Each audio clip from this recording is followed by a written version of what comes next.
There's something I've always wanted to see people do, Oh. and it's take like ships from like our time, like the names and the designs, and turn them into spaceships. Oh, I know. And I mean, they kind of did that with the USS Texas, making it the Star Destroyer, but that's just the bridge shape. Space and it's not Battleship big Yamato. and black and evil. Battleship Yamato. Dear Lord. Space Battleship Yamato. Yeah. 10 out of 10. I've actually Space watched it. Bismarck. I've actually watched Space Battleship Yamato, and it is just so amazingly weird. I love it. Wave cannon. Because it's literally just the Yamato, but just a little bit sci-fi. It's the Yamato in space. Yes. That's it. That's It is what it says on the tin. And it's amazing. It is the space Yamato. Here's literally just the Super Battleship Yamato in space. Let's go. Yeah. I'd have preferred the Bismarck, but I'm a to sub be for honest, Krieg. to be honest, the Bismarck is also just like a really cool looking ship in my opinion as well. Yeah. Oh, definitely. I love the idea behind both the Bismarck and the Yamato. And They claimed the Titanic was unsinkable. The Bismarck, turned out to be actually unsinkable. was. Yeah. Except that, like, it did sink. It did sink. But No, it didn't. Oh yeah. It eventually did. It eventually took. did. But that's It the thing. took- Eventually. It took multiple days for the Bismarck to sink. Counterpoint, it got crippled by an outdated biplane, and then even while it took a long while for it to sink, the gun stopped firing hours beforehand, and it was effectively just left as a punching bag. Kim, Which, Ran yeah, out of cool, I guess it's ammo. tanky, but like, if you can't shoot back, what's the Kim. bloody point? Yeah? Hey Kim, counterpoint, any ship can be taken out by an outdated biplane carrying a fucking torpedo. Yeah, and they were. Apparently their AA wasn't nearly good enough, and the rudder was just terrible to repair, and therefore it was left hung out to dry. Because You also realize that the Bismarck had been leaking fuel for several days, right? that sounds also like a structural issue then. No, it had gotten into a previous engagement, wasn't allowed to Was it- return to port, wasn't and had that been against, like, the leaking hood? fuel across the entire Atlantic. Wasn't that against the Hood, if I remember correctly? Yeah. Yeah, that was against the USS Hood, which it won, but Infamous the Hood battle. blew open one of its fuel tanks, which caused it to leak oil across the entire Atlantic Ocean as it, tried to run. Yeah, because also for Or whatever get out reason they into thought it open was a good waters to idea to Hunt take down a merchant ships. gigantic ass battleship and give it no escort whatsoever. Yeah, that's more due to the fact that the Kriegsmarine was hilariously underfunded and understaffed, and Germany had a strange obsession with penis enhancers. Which leads me to believe that Hitler's mustache wasn't the only thing that was little. What do the penis enhancers have to do with the Bismarck? Kim. You know exactly what they have to do with the Bismarck.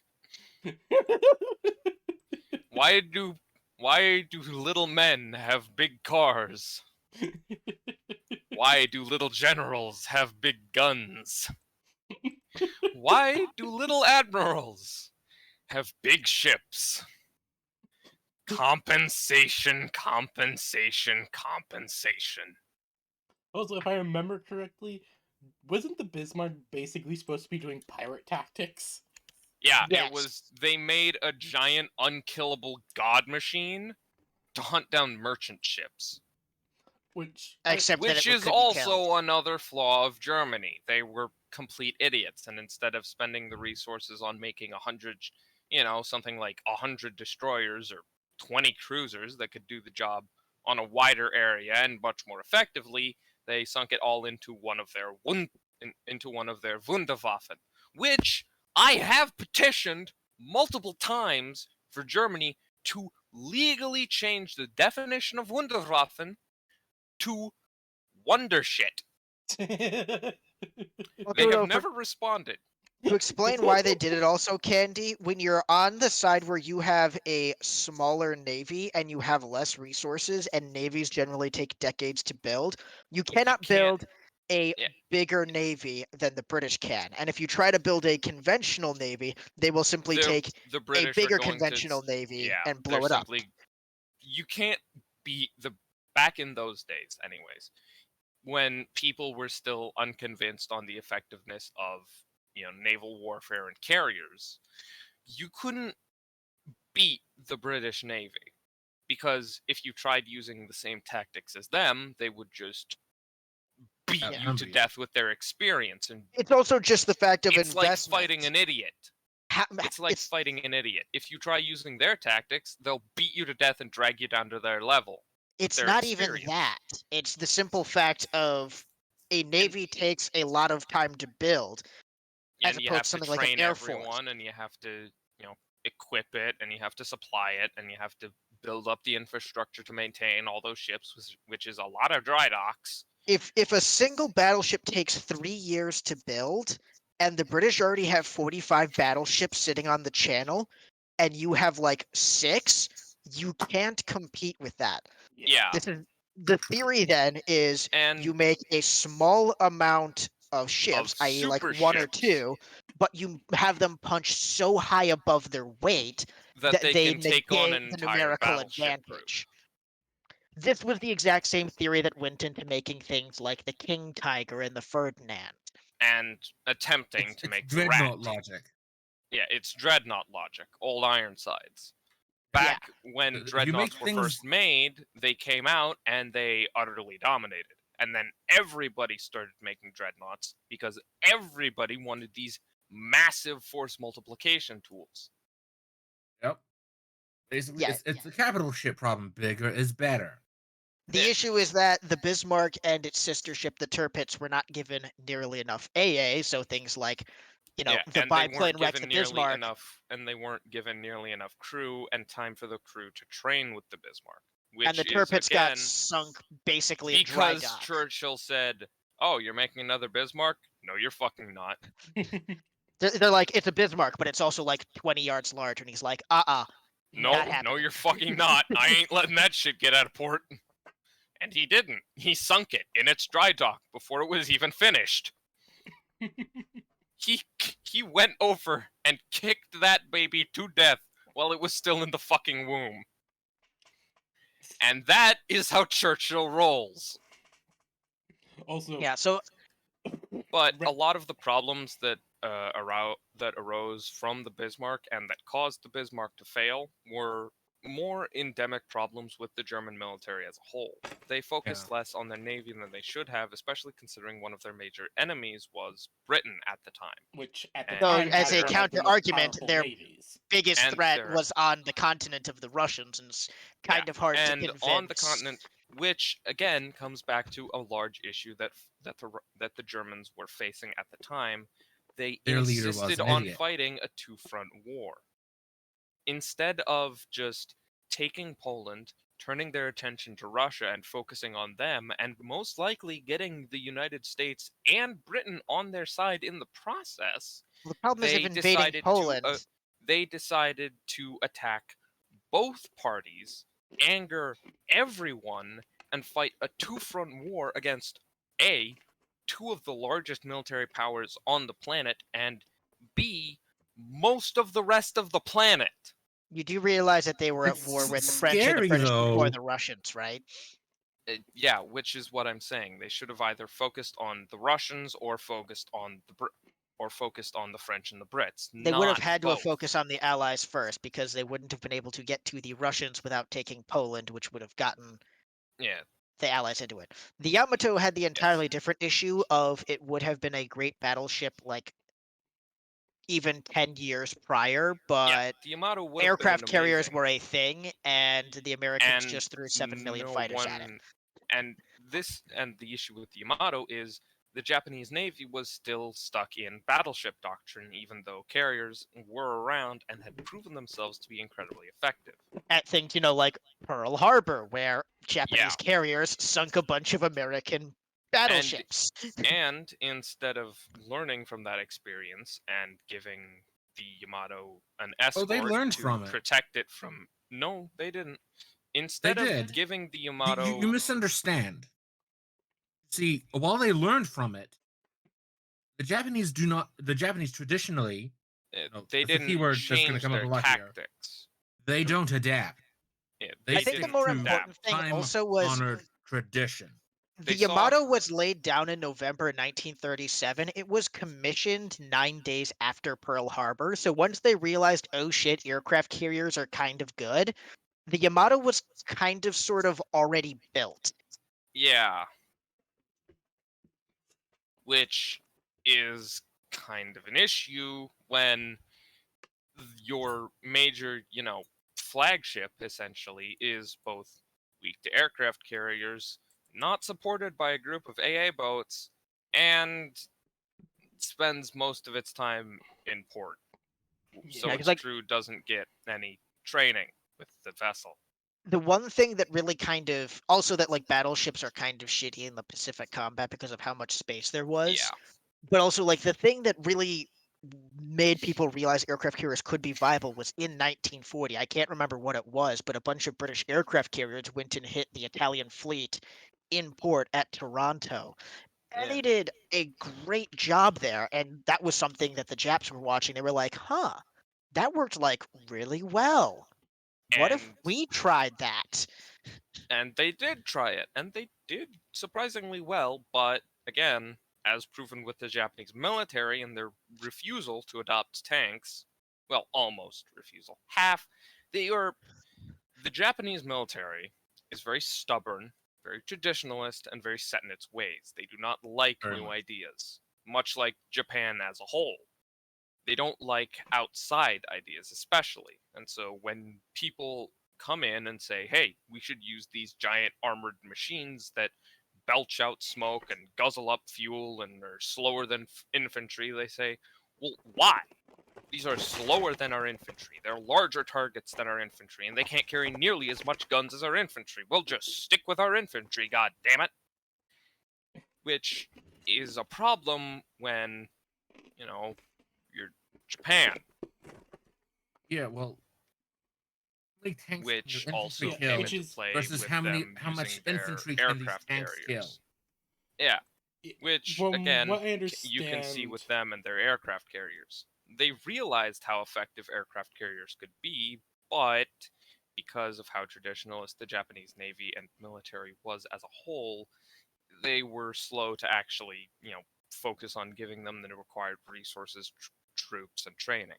Yeah, from Japan what I also had the understand- issue where the army and the navy were actively always fighting each other in the government Yeah. to see who could get funding. So the Yeah. same funding that allowed for things like the Japanese aircraft carriers and the Yamato were the things that meant that tank research was fairly Was severely minor. underfunded, which is why you can usually see Japan using very light tanks and mostly French models. Oh, it also probably doesn't help that a lot of the Which areas where the happens, U.S. saw but- the Japanese was in jungles and islands where tanks are Tanks are very ineffective. ungood. Yes. From what I Because if you're understand, Japan was mo- very much if- like stuck in its ways. Yeah, if you're Sort a of, mostly it's- island-based country and you're fighting mostly on islands, tanks which get stuck very easily, tanks which can't traverse through tight terrain and over, and tanks which can't be used logs in and shit. amphibious operations because it wasn't invented yet. Exactly. You don't really. You're not. The Admiralty and the military aren't going to see the effectiveness in tanks when you could instead use those resources on fortifications, heavy weapon emplacements, and more equipment for the troops. Or fighters as well, because the Zero Exactly. was kind of baller for a long while in the war. Yeah. But, the Japanese and the Germans actually had a sort of similar issue where the Kriegsmarine were drastically underfunded, along with the Luftwaffe. Well, no. The Luftwaffe got a shocking amount of funding compared to the Kriegsmarine, which is another one of the issues the Germans had. It would probably due to your boy Hermann Göring. Yeah. The Germans, who, were fighting Britain, the country with the largest navy on the planet at the time, and technically still are. Anyways, No, they. US. Oh, right. I forgot. Our The British $1 trillion Navy's, the military Royal budget. Navy's like 80 something ships. Right. Our Don't we have $1 like trillion a military budget. Yes, we have a let's see. $1 trillion military spending. $2 trillion a $2 year. trillion dollars given to us by our head mage and council of elders? Hey, Yes. let me put it, or Andy, let me put it this way: the United States has 11 aircraft carriers, like proper nuclear aircraft carriers, you know, the big Nuclear-powered ones. aircraft carriers. All right. The These rest of the things world are- combined has 11. We have. There is no exaggeration when people state that the United States, half of its military is still bigger than the entire world's army. Jesus Christ. Yeah, I mean, like one funny thing We- is the largest navy is the U.S. Navy. The second largest navy is the U.S. Museum Fleet. Yeah. Like, Because the that second is an largest- actual navy. That's second actual, largest that's an air actual force. like branch of a navy. It's Yes. you know all like the museum ships, like the the Midway The and stuff USS like that. Texas and the Missouri, etc. If you count all of them, that's the second largest navy in the world. Now a lot of those ships are outdated, but like But they're a cannon there. is still a cannon, and a cannon still fires a fuck-ass huge slug at someone. An aircraft carrier can still launch planes. It doesn't matter if it's an outdated aircraft carrier. It might not have the required I was support not talking equipment about that video, Grave. for fighting stuff like for launching stuff like an You're not talking about that F-35, video specifically. but it can launch an F-14, Specifically, But- I an was talking F-18. about the video where Maxor kills a bunch of bugs with a rocket. And then also, for one other example, Candy, to further reinforce, the U.S. Air Force is the largest air force in the world.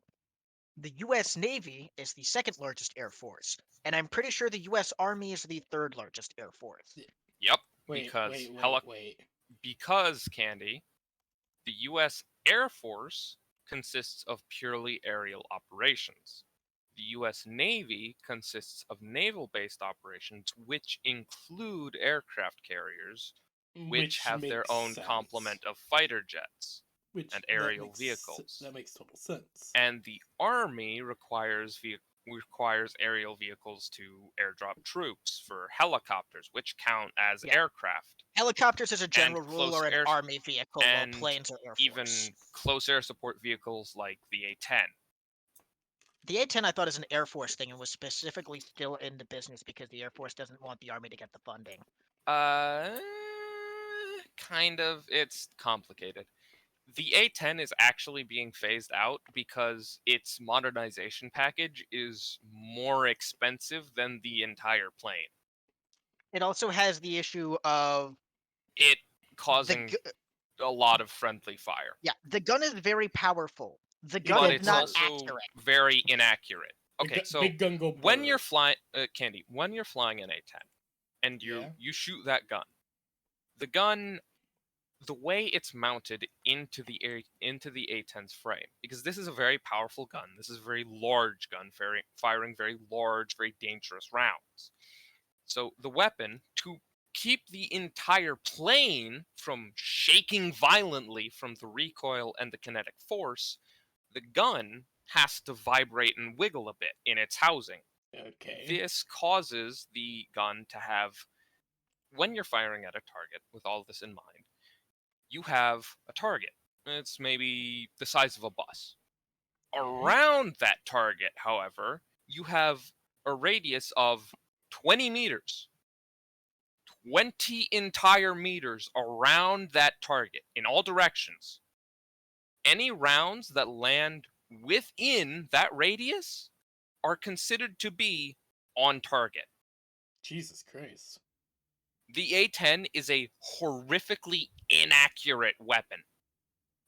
But it's spewing out so much it has- ordnance, it doesn't but matter. it spews out so many rounds from its GAU-8 that it doesn't matter, and it got by.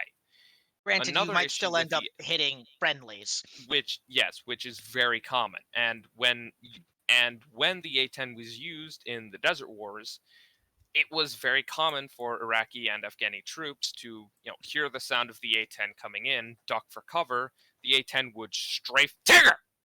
Stop scratching on my floor. The A-10 would strafe the target, go away, and it would see a bunch of Iraqis and Afghanis running away and running for cover and assume, hey, we got him, and then fly off. When the enemy really just ducked down, scattered, because, you scatter to avoid getting shot, and then when the A-10 was gone, they'd jump back up, and they were none the worse for wear. Because when you're firing depleted uranium explosive rounds, it throws up a lot of smoke and a lot of dust, which is also a problem that happened with the A-10's role as a quote-unquote tank hunter. Depleted uranium, when it goes through metal, makes a lot of smoke. So, when you'd hit a tank, like a T-34, let's say, you'd strafe a tank with a burst of rounds, you'd look back, you'd see the tank smoking and maybe not moving because the crew's stunned, and you'd think, hey, I got it, because it's smoking. When in reality, the tank's just fine. It lost maybe 1 or 2 crew members, but it's still fully operational and able to turn its gun and move. Yeah, this was an issue even back as early as World War II, where you'd have things like the Stukas and other ground attack planes, which would sometimes have more confirmed kills of tanks than tanks there were were engaged in a actually battle. tanks in the battle because Because like multiple 3 planes fighters would hit the same tank. Each one would think they blew it up because of the smoke, and nothing was blown up. Yeah, when in reality, the tank was just getting hit multiple times and was completely fine each time. Also, Which if you guys will look on the Roll20, you can see the map that I have made. nice. Oh, nice. Which Another issue with the is A-10. part of the reason, which is part of the reason that the A-10 has moved away from being a gun plane to a missile carrier and a bomb carrier. Because another issue with the A-10, and I'm pretty sure Kim is going to bring this one up, but the A-10 was made in part by a group known as the Reformists. They are a low-tech belief group. They believe that dogfighting is the superior form of aerial combat, that high-tech fighter vehicles are essentially useless and a waste of taxpayer dollars. The guys that want These to are just the go back same to old kinds school of stuff are called reformers. I never understand. Yeah, because they want to reform back to the old ways. Okay. They're also called the fighter pilot mafia because and you can see a lot of these ideals in the movie The Pentagon Wars, which covers the creation of the Bradley. The Pentagon Wars was made in part and tells the story, the quote unquote true. It's not true. It's a complete fabrication. The story of a man who is one of the lead reformers, Pierre Sprey. He claims to be responsible for developing the A-10, the F-14, the F-18, the F-35, everything. Except he's not. He didn't develop the A-10.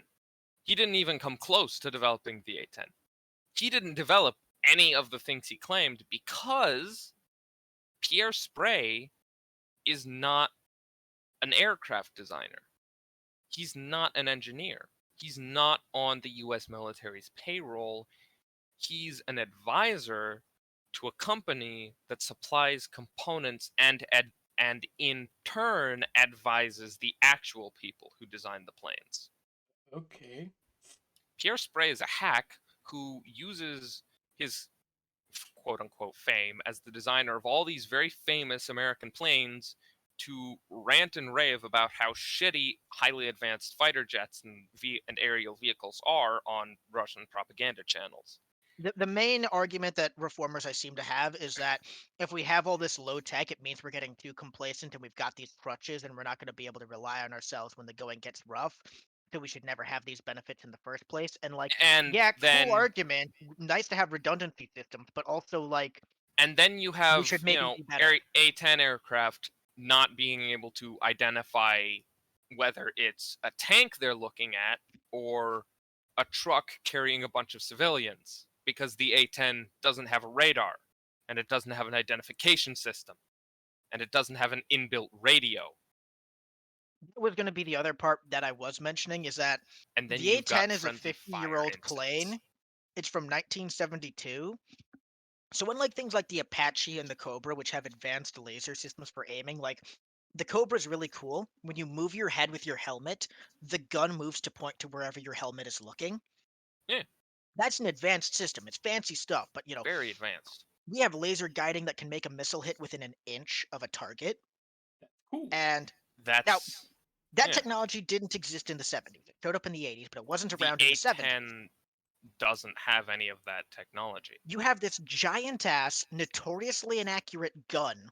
That you have to And the aim way you're with aiming a it is giant World War I biplane reticle painted on your cockpit. you're essentially. eyeballing it. And you Y- need to. You are you don't have- eyeballing every You shot. don't have IR and stuff to confirm hits. You're basically just kind of looking out your cockpit and being like, You don't have okay, that's where I need to radar to aim. confirm what a target is. You don't have IFF identification systems to confirm if that target is friendly or not. And you don't have a system to aim the gun. So you are firing an incredibly inaccurate gun with highly damaging rounds at something that you think could be a tank. And even at that, you don't know if it's an enemy tank or a friendly tank, which is why the A10 has some of the highest friendly fire confirmed kills of all US air vehicles. And Dear why, during Operations Iraqi Freedom and Desert Storm, the British military specifically requested the US military to cease all A10 operations because the A10 was just as likely to hit British troops as it was to hit Iraqis. Oof. For comparison of like how an Apache would work, as like the A10, you'd have to call in the radio. The A10 would do a flyover, have to see what they're looking at, come around for another pass, aim the Have gun, to- try to shoot them, hope it hits, and then fly away. Because it can't make multiple passes because the A10 is so slow that if it loiters, it's gonna get shot down. And So also that you have to like have eyes on target. Conversely, Yeah. say that Rice is on the ground and he's getting shot by some schmuck, right? I call And in I'm in an fire support Apache. from an I'm Apache. dripped out to the nines. He gets his laser pointer attached to his gun out, and he points it at the enemy with the Like I pointed at their the bunker. building. Now I am 2 miles away. I can't really see this bunker, but I do But have, You have rockets. I have line of sight. And more importantly, that laser that he has is a laser designator. I can launch my rockets from 2.5 miles away, and they will see where the laser is aiming, and they will go directly towards where it is aiming. And therefore, without ever getting within range of the enemy's missiles or their own vehicles, I might not even be seen by the enemy. I could launch my missiles that should be able to get within a foot of where he's aiming. And if they miss, he can just say, yeah, you didn't hit it, try again. And we can just fire again and again and again until the target's gone. This is called over the horizon strikes. This is the main method of striking a target and aerial combat that is in use by the US military today. This makes reformers seethe because you're able to blow a guy up without seeing him, and you Yeah, can't do cool dog because fights. Nowadays, the skill of the pilot doesn't matter that much. It still is important to have skilled pilots, but when you can have some schmuck with barely any flight hours on their record go up to like 1,000 feet in the air, hundreds of thousands of feet into the air, see a target on his radar, lock onto that target, and fire a single missile and take out that highly experienced enemy dogfighter 100 miles away, obviously not 100, but you get what I mean. Yeah. When you can take Fairly him far out with away. a single missile and he doesn't even know you exist, that is warfare. That Like, is the future of war. You don't have to learn, the double gluck gluck backwards maneuver to be able to backflip behind the other guy and ride up into his rear exhaust thrust to be able to shoot him. You just If you can shoot mark him on him your from radar and across push the a missile map button. with essentially aimbot, then you don't have to learn all these fancy maneuvers. The rule It's of the war evolution of the sword versus gun skill issue argument. Yeah, well, the Exactly. entirety of war ever since one guy found a bigger stick than the other guys is to attack without impunity is to win. To Or with attack without impunity. putting yourself in danger is to Of the win. link in chat. Yeah. Vector be like, I found a Yes. thing! And so, when you have developed these over-the-horizon weapon systems, like the F-35 and the F-18, Ooh. you don't need the A-10, because here's the thing about combined arms that most people don't understand. Most people attribute combined arms to blitzkrieg. It's not. These are two very different tactics, and what the Yep. Germans use isn't technically blitzkrieg. It's combined arms in the sense of you have the Air Force and tanks and infantry working in the same theater, but like But that is that's not the same with combined literally every arms. single combat ever since 1917. Yeah, that is not combined arms. Combined arms is a tank group being supported by two groups of infantry with like 3 planes in the air providing heavy fire support. The tank group moves up, the infantry forms up around the tank group. One of the tanks takes fire. The tanks turn and fire, but they don't hit the target. So the infantry marks the target with a laser designator. The airstrike comes in, takes out the target, they move on. That is combined arms. All And- 3 branches working together to counter and support each other. This is combined arms. This is what people do not understand about war. Combined arms isn't a plane flying over a tank with infantry running around it. And even more so, combined arms isn't just everything around being together. It's you have to actually cooperate. Yeah, it's like all 3 parts working together to achieve a goal. Exactly. Like and when actually you have working one together, of those not parts, all just helping each other. yeah, and when you have one of those parts that doesn't like to work with the rest, like dogfighting, and you have one of those parts that oftentimes hurts the other branches, it can start to fuck with things. So course. when you've got people screaming for getting rid of technology that tells friends from foe, and getting rid of technology that tells you what you're aiming at, and getting rid of technology that tells you where the enemy is, in the face of the enemy who's using the exact same tactics with similar technology and sometimes better technology, it can be very damaging, especially in a real war. Yeah. Shown in Ukraine, what's going on in Ukraine is combined arms. Not on the Russian side, on the Ukrainian side. Ukrainian artillery firing, infantry moving in, and then airstriking. That is In fact, even combined to a degree, arms. the Russians are having such a failure because of their lack of combined arms. Because in theory, Exactly. the way that They're- you use a tank is a tank has to be supported by infantry, and infantry supports a tank. Because if you encounter a hard point, the tank rolls up and blows it up. However, You encounter tanks a are soft kind of, target, big, they're big boxes and that are slow hard to and see. obvious. So you have the kind of soft infantry barriers point of out infantry. targets. And to make sure that no one can sneak up on them. Because if Exactly. you don't have infantry with your tanks, all you need The is a tanks dude in a have a gully with a massive blind javelin who spot. can just blow it up. Yeah, and so the infantry supports the tanks. They spot for the tank. They make sure no one can sneak up and blow it up. And the tank, in turn, protects the infantry by providing a heavy, mobile cover with a massive fucking cannon. Yeah. Uh, So that's the main issue. Because How then, did we like, get I into a believe conversation about war tactics. The Russians, because we're nerds. yes, because we are massive fucking nerds. I'm able to keep And- up, but I'm just confused at this Yeah, point. this is the main failure that the Russians are experiencing. They are not engaging in proper combined arms. I'm pretty sure before the see- war, due to the lack of manpower, they have the amount of infantry per tank platoon, and also brought primarily armor in, presumably to do a show of force, roll in fast, and everything folds in. Yeah, But it means that when But- they're actually in combat, you're just you're Going just through getting vehicles picked really off by fast. javelins and bombs. And you can see this very clearly in one very prominent story of Ukraine and Russia. The Convoy Road. So, yes. Russia I can't believe they had, fell for the exact same convoy road that got them in 1940. Like, wow. Yeah. Wait, Russia the had exact same? a road. A road, yes, the exact same.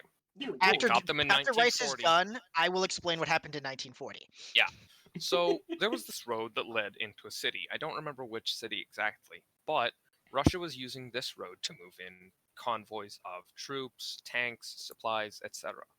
The Ukrainians found this out and, being smart, decided to hit the road, blow up, and they blew up huge amounts of Russian tanks and Russian supplies because the Russian convoys were completely unsupported.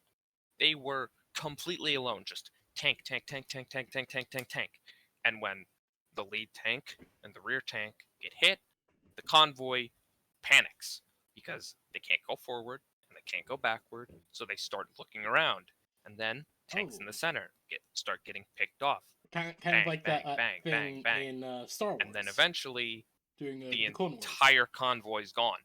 And you've just lost an entire convoy of tanks because you don't have the manpower. Because this is Russia. The dying corpse of a bear being puppeteered by a bald man. He's not bald, he's just balding.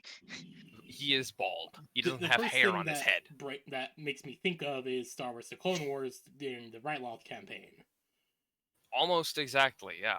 Where they're trying to move their AT-ATs up and... Yep, that is valley. almost exactly how it happened. Because the AT-ATs were... except it's different, because at least in that, the AT-ATs were carrying infantry. AT-ATs, but yeah, they had infantry and they also had an ability to move ahead of the tank column. Exactly. Issue. But in real life, when you take out the start and the end of a tank convoy, the convoy's trapped.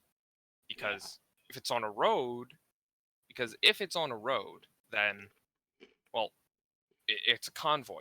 They're usually spaced out so that they can keep moving in a straight line while still staying close enough together that the guy in front can see the guy behind and the guy behind can see the guy in front, so that they know they won't get broken up if, like, weather happens or something. The issue is when you take out both the end and the start of the convoy, the tanks kind of become trapped. If they're on a thin enough road, then they have to either drive off the road and possibly get stuck in mud and dirt and snow and ice, or they have to drive through rocky terrain and which shakes their gun all this way and that and makes it impossible to see anything or hit anything while they're moving, which then causes them to stop and fire, which makes them a target. So they have to choose. Stay in one place, have a better chance of hitting everything, and stay together and maybe be able to focus fire, or scatter and be able and have a much harder time hitting anything, and then make yourself a target to get picked off one by one. This is the problem with unsupported tank convoys. And this is why Russia is losing so hard in Ukraine. Because while they have the artillery, and they have the infantry nowadays, and they have the tanks, none of them are working together, and the Russian Air Force is not pulling its weight. Yeah. The specific example that happened in what happened in 1940 was back with the Winter War, which was kind of basically step for step what had happened there, but with the issue that, this is Finland, which is an incredibly rural and I want to say underdeveloped in the sense of, like, there's not highways There aren't everywhere. any paved roads. Vecna, you're and the roads are echoing, narrow. a They're little through bit. forest, and it's in the middle of the winter time. So when that happens, then you have the issue of you basically cannot get off the road with vehicles, and unless you've got skis or something, even as infantry getting off the road is hard because there's 1.5 feet of snow. Yeah. So then what would happen is you'd have convoys, sometimes even just like individual like infantry, but also vehicles of trucks and whatever, and they destroy the first 2 vehicles. And it wasn't even the problem that Rice mentioned of either stay or get moving. They literally could not move. They were stuck on the road, hemmed in between 2 destroyed vehicles, and could be picked off at the leisure of the snipers who were in the forest, who had skis and therefore an ability to actually maneuver. Mm-hmm. because the roads were so thin and the surrounding ground was such that if you drove off it, you weren't moving.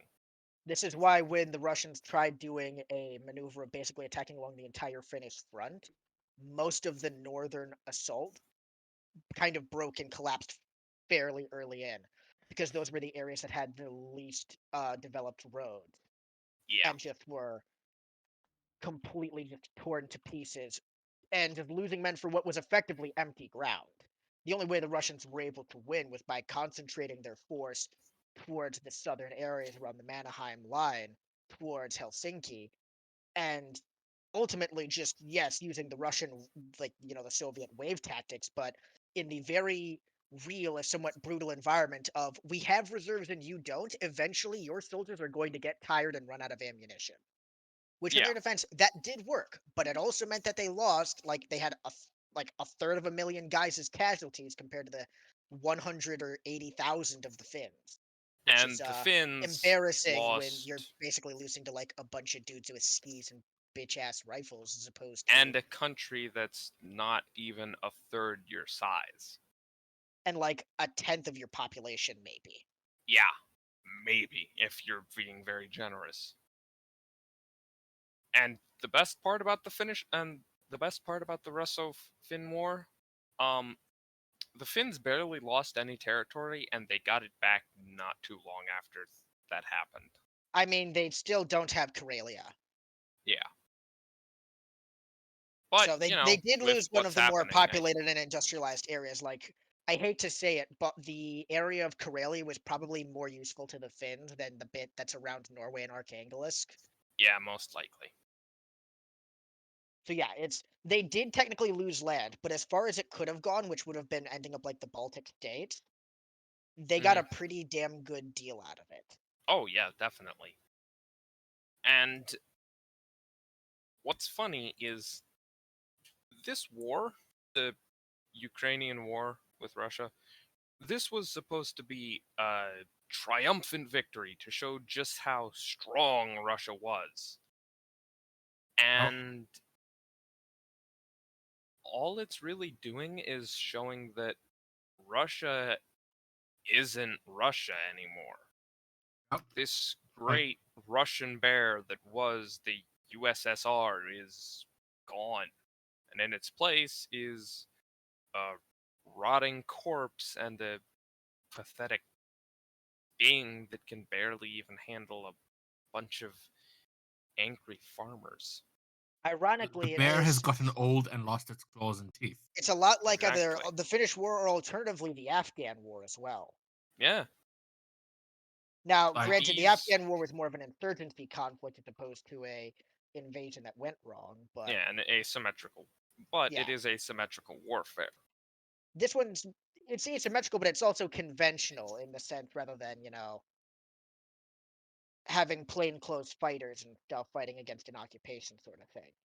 Yeah. Which it's very funny that like up until February, no one thought a conventional war like this was going to happen again. There was kind of the implicit assumption that every modern war was going to Would consist of be one like- massive technologically improved force versus a plainclothes guerrilla force that has the advantage of utilizing the internet and their home turf, and it would just be Yeah. low intensity, long term conflicts like that. And Which is actually which is able to be seen in stuff like Russian artillery. Most of Russia's artillery has the option to use nuclear shells because they didn't expect to ever fight a war that would require more than, nuclear shells or Like Russia was supposed to come artillery in, at all. steamroll over Ukraine, and be like, "Yeah, we're the big dogs." Yeah. They quite literally, their generals were told to plan out their invasions according to propaganda. The generals were told to plan out their invasions according to the idea that when the Russian soldiers rolled in, like in Crimea, they would be welcomed with open arms. There would be people lining the streets, waving Russian flags and holding roses for the brave Slavic troops. When, instead, when the Russians rolled in, there were riots in the streets and hundreds of thousands of people sitting outside the Russian bases screaming, "Go home." Which is kind of funny because that shows a complete failure on the part of the intelligence agency, and that they should be the people who are checking to say, what are things looking like on the local end? How sympathetic are people to us? It was propaganda so hard that they actually believed their own propaganda. That or something of like Because, the government, like soldiers, just said what their officers wanted to hear, and the officers said what their officers yep, wanted to hear. because all the previous ministers and leaders of Ukraine, Yeah. they were all being paid by Putin to make Ukraine friendly to Russia. So when Putin said, "Hey, is Ukraine friendly to Russia?" they'd look at their big fat paycheck in their hand, and they'd look at the bald man paying their bills, and they'd say, "Oh, yes, sir. Of course. It's very friendly to Russia. Also, that the Come on in." Ukrainian army in 2014 is a vastly different beast than it was back, or modern than it was pre 2014. Like, it's Yeah. grown quite a lot and become a much more capable force. Like, if this war had happened in 2014, I doubt the Ukrainians would have stood a chance. Eh, It would have been a lot harder just because maybe not that the Russians were better, but the they Ukrainian had forces were not as the experienced or Ukrainian motivated. forces were both not as experienced, and they didn't have as much advanced technology as they do now. Yes, I agree. And also a more unstable government, because at the least now you've had Yeah. 7, 8 years since the whole Since big the riot happened. Russians, Ukraine's been free. Yeah, They've had a chance to develop patriotism and such, yeah. and they've had a chance to grow away from the Great Russian Bear. And they've been practicing in the Donbass for 8 years now. So you have Yep. veteran troops who are also highly motivated. Hmm. And just like the Finns, they don't forget. But Indeed.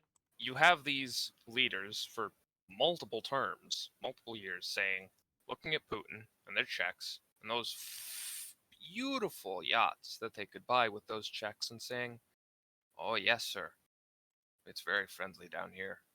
And Putin takes that, and he goes to his advisors and his generals, and he says, "Ukraine's friendly to us.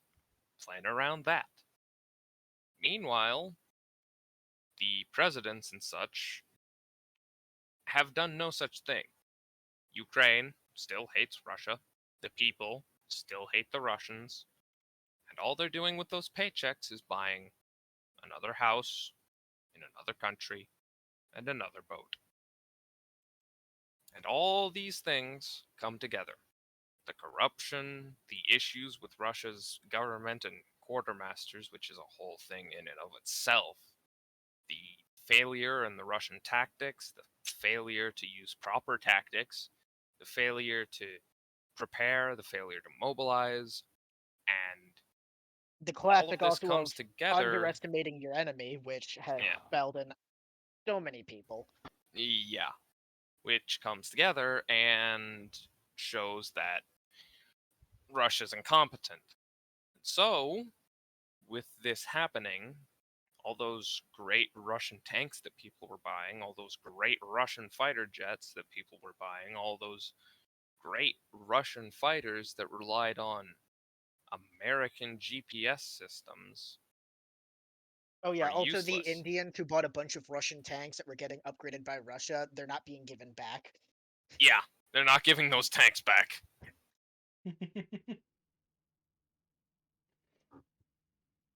Instead But of even like a now, betrayal, they just like, yeah, we're using these tanks now. The Indians are like, my guy, how can you do this to me? I'm literally like fighting the Chinese with sticks in the mountain. yeah, And I'm not kidding about that part. For whatever reason, you just have like massive gangs of Chinese guys battling Indian guys, and they're all just using sticks and whacking each other. it's very strange. Like it's borderline comical. I'm Yes. sorry, what? Why am I That's- just picturing like just monks Him- just fighting each other with staffs now for some reason? Oh, no. No. That No. you're thinking too competent. You're No. thinking too competent. This is just a bunch of guys in the mountains fighting each other with sticks. Just, Here, They I'm just pick gonna- up sticks, like branches and shit. One moment, I'm sending you a CNN link because they've got the video attached. oh like- dear Yeah. lord. It's Yeah. it's very funny. Like See? you just have like these big mobs of dudes, and they're just whacking each other. Indian with and Chinese troops fight with sticks and bricks. What the fuck? Video of what appears to be What? a previously unreported violent clash between Indian and Chinese troops at their disputed Himalayan border. I love it, like offering a rare window into the long simmering territorial tensions. Yeah, that like, what are these armies doing? We get the next Call of Duty Modern Warfare. No guns. It's just bricks, sticks, and Molotovs. All right, see, now we need to like resurrect Albert Einstein, show him this, and say, "Bam, we're fighting World War III with sticks and stones. Suck it, nerd." He was right. He was right. No. Yeah. He said, "I don't know what weapons World War III will be fought with, but World War IV will be sticks and stones." And I'm like, Oh, pranked. World War III was sticks and stones. Yeah. What I want to know though is why like none of them have guns or any like solid weapons. You just have like hundreds of dudes pressing with each other in sticks. like not Most likely even like because proper this like isn't bludgeons or most something. most likely because this isn't supposed to be they don't want this escalating into actual real military violence. They couldn't Because even India bring and proper China cricket are- bats. Because India and China are two rather for their scale they are quite powerful. China has a large industrial base, but India has the people. And I if want to they point out that do China has a larger fight- population than India, but continue. yeah, you know what I mean. If they do fight, China will most likely win, but it is going to be a bloodbath. Also, An like the last utter thing that the slaughter. Chinese need to do is give the Hindu nationalists something to ensure all of their elections for the next 50 years of Yeah, the godless Chinese are coming to invade us. the godless Like- Chinese have slaughtered our people on the border. Our Like, innocent, the only way our that that could innocent be even Indian people. easier is if you somehow had the Pakis get involved. Yeah, that's the only Then way you this just have could like get worse. Modi win presidency forever. Yeah, because the Indians, Chinese, and Pakistani are. I'm Well, the idea is- guessing it's a lot worse than the three-way Spider-Man meme. Oh yeah. No. Let me put it this way. The first thing that India and Pakistan did when they became independent was Declare war. and it was a very messy war. And Oh, also the yes. Canadians managed to pull one of the fattest L's in international history by the Pakistanis show up to the Canadians and like, hey, can you give us like a bunch of your nuclear materials and stuff? We're just going to make nuclear power plants and stuff and nothing else. We promise we're not going to make any nuclear weapons. So Canada and said, Pakistan okay, made nukes. gave them the materials, and then they made nukes. And then the Indians went to Canada and are like, hey, can we have Hey, some can nuclear you- materials and stuff? We're just going to make like nuclear power plants and stuff. We promise to not make nuclear weapons. And Canada And said, then okay. India made nuclear weapons. And India also made nukes. So both of them, without the consent of the international community, have nuclear weapons, and it's all Canada's fault. Yes. Because fuck you, Canada. We're not letting you forget this. Granted, Canada giving the nuclear stuff to India was probably the smartest thing they could have done after botching it with the Pakis. Considering giving one nation that doesn't like the other nuclear material and mutually access to assured nuclear destruction. weapons. That way, neither side really Yeah, uses them. mutually assured destruction to guarantee that they won't use nukes because they're very close. Yeah. Using nukes that close And to each like other. each one of them, is- I think, if they, it's the sort of thing of like for a Paki, if I had to be in the same room with India, Israel, and the United States, and I only had 2 bullets in my gun, I'd shoot India twice. Yeah. The Pakistani fucking hate India. And the Indians fucking hate the Pakistani. Okay. And Two Bangladesh just doesn't want to be there. Bangladesh just wants out of the sandwich. But, my reaction right now. They're like, yeah, that's Bangladesh. valid. But also, For context- I have an even better one.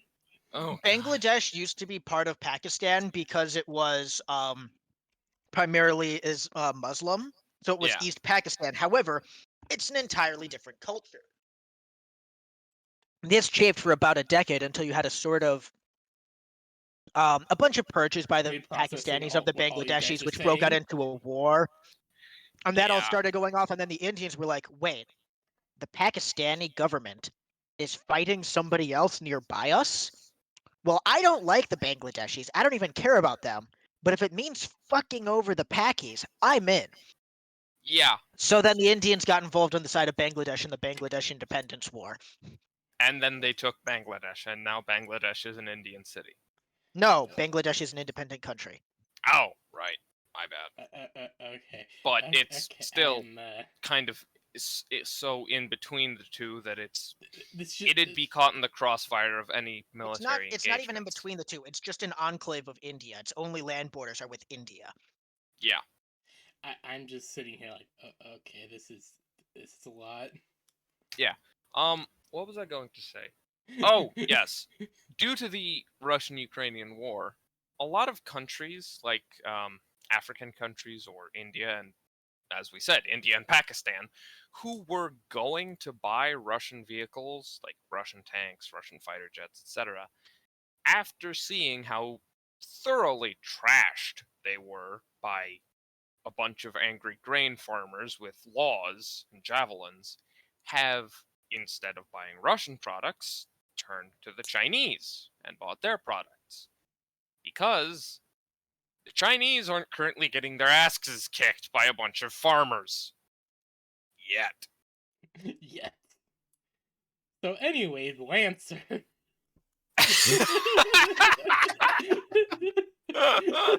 So anyways, D&D. Military tactics are not D&D. Yet. They can be. They can be, and they will be. Anyways, I'm so sorry, but we're getting like so off track. yeah, I promised Soul um, that I would help ring this in. are we streaming right Yes, now? Are we've we? been Oh my streaming god! for, like, Oh my the god! I'm last so hour. Hi, sorry. streamers. Welcome to Geopolitics. welcome to You don't get a Lancer. choice Welcome in to this matter. geopolitical history with Rice and Scaly Butt. We've been streaming for like the last hour. Oh This my is god! I'm so non-consensual. sorry. That's why I was trying to like break this up. This was non-consensual geopolitics. Yes, it was because I started to stream. I told you guys like, "Hey, I'm starting to stream," and then we just started getting the geopolitics. Well, And I Oh tried my welcome to bring God. to it the first in. hour is geopolitics. Just an hour of like. It also No, probably, the first hour was military tactics, history, and development. which I think the stream started like halfway through that. Oh my god. Then it just developed into geopolitics. That I was just trying to rein you guys in because we were streaming. Jesus Christ. I would like to formally apologize to anyone watching. I'm sorry, you didn't deserve to hear that. I stand by No, what I I said. This don't. is educational and it's good for you. Fuck you, Kim. Don't make me seem like a bitch. I don't need to make you seem like Fuck one. you! Lizard dick. So, Okay, the party is so. If you'll turn to yourselves to Lancer. the map, we're fighting a giant angry rock. you guys are down here, or down Yeah. at the bottom. And by the way, this is to scale. Yes, Like, it's very big. this thing is basically, like Rice said, an Ava unit. Yeah, Joke's on you. I've never watched Evangelion. you've seen an EVA unit. I know you have. I mean, Maybe. size 2 is the size of an Comparing it Evangelion. between a Gundam and a Voltron, I don't know the difference. I'd say this thing is size 9. This thing, yeah, it's big. Yeah, size 9. Because it's not a size 4. Yeah, no. It's no. much bigger than a Like, size keep 4. in mind, so, like, yeah, this I'd is say his size 5. scale, so imagine how big that crystal is. Huge. Because this thing Yes. was basically around it. Yeah. So yeah, put down your Very tokens, please, large. in the bottom. Jericho, what was your mech size? Size 2. Size 2. All right, there we go. Very, very large. It is big. And this thing also, like the other members of this rock race, has those weird back tendrils Oh boy. made of stone. These ones look like spikes on the end. Mm, This thing was clearly made for battle. From how big that is, that's basically impossible to miss. Yeah, Yeah, I know.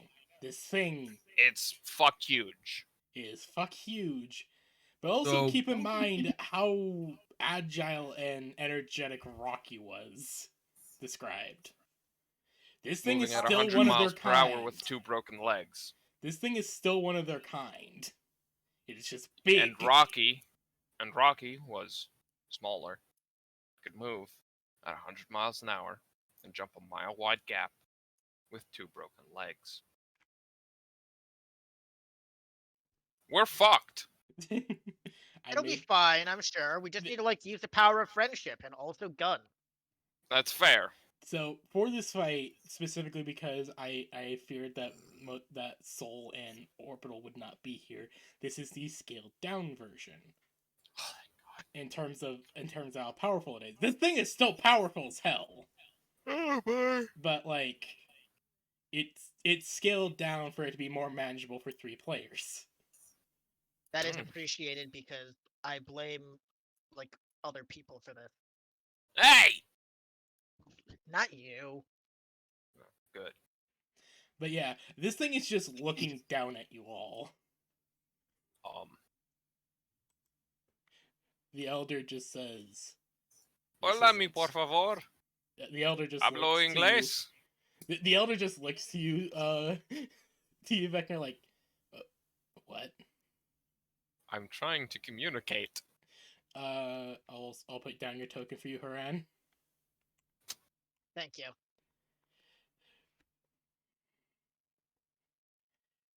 As Hola, you don't. mi por favor. You no hablo inglés? You no hablo No hables español? español bien. Muy bien.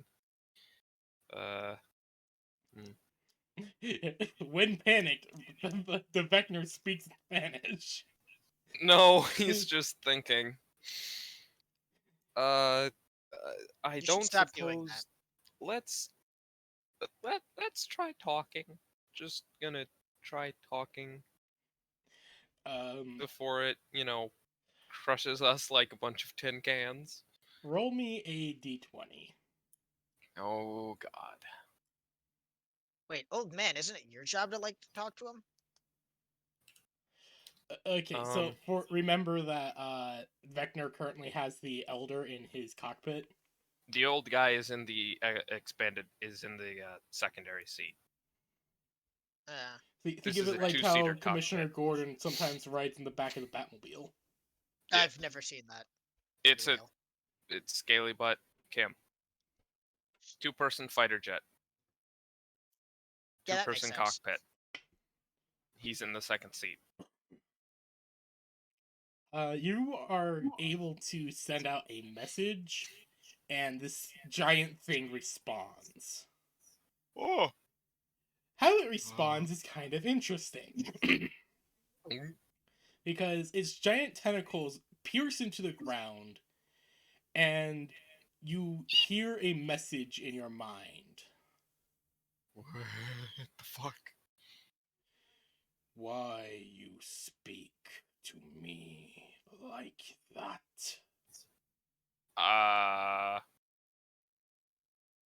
What? Why you speak like that? Do you mean vocally? No. The way that the others, the ones that have strayed from the first, do. Strayed from the first. What? He's specifically mentioning how you were trying to communicate like you did with the other of this kind. Because it's the only way I know how to communicate with you people? Wait, no, not you people. I didn't mean to sound racist. I'm sorry. You get the sense that it's angry staring as getting even more tense at you. Okay, listen. I get you're probably very angry. I'm sorry we woke you up from your nap, but I'm talking this way because it's the only way that I expected you to understand. We're not from here. That much can be seen. Yes. Why exactly did you kill the others? I did not harm them. I simply made sure that they could not come here until home is contacted.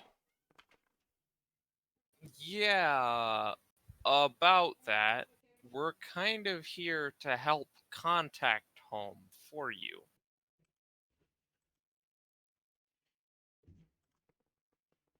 What do you mean?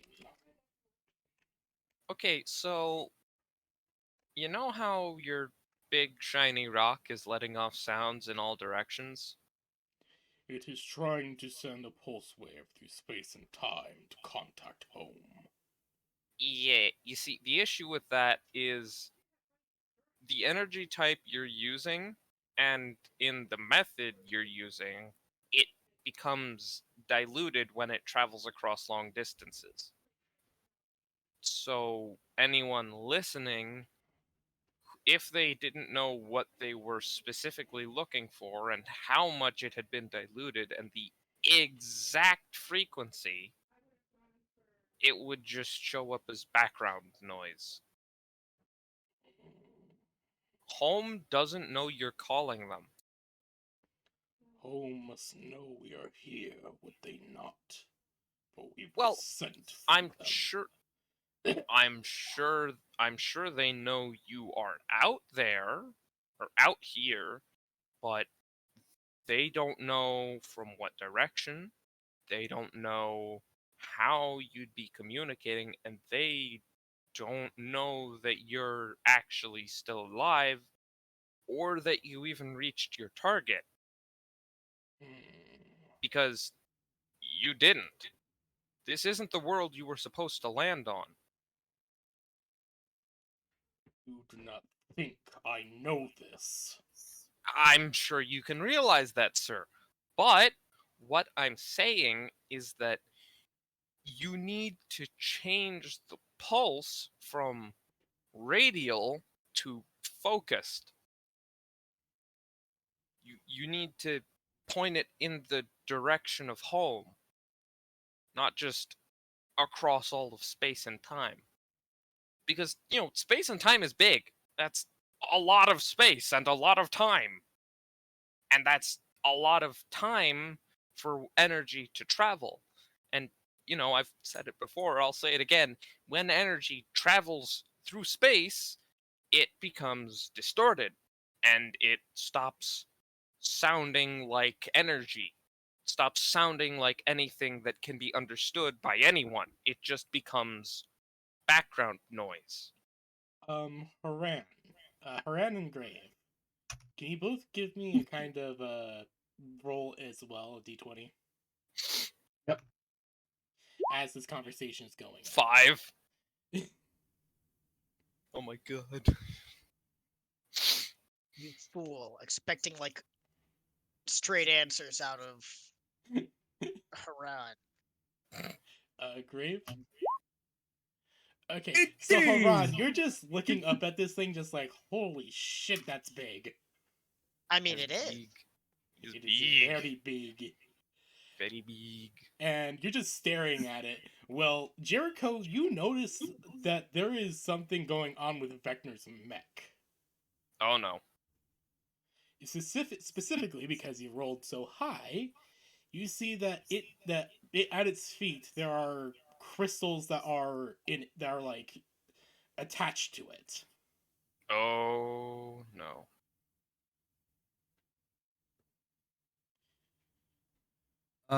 What do you propose for us to be able to call home then with this Well, focusing?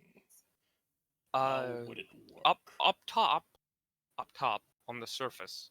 We already talked with the people in the village. They're helping to focus the energy wave. But down here, we also need to do something down here to help focus the wave up top as well. Does that make sense?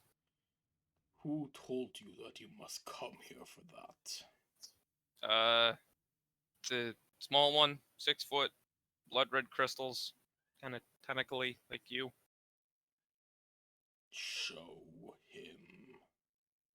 I kind of don't want to because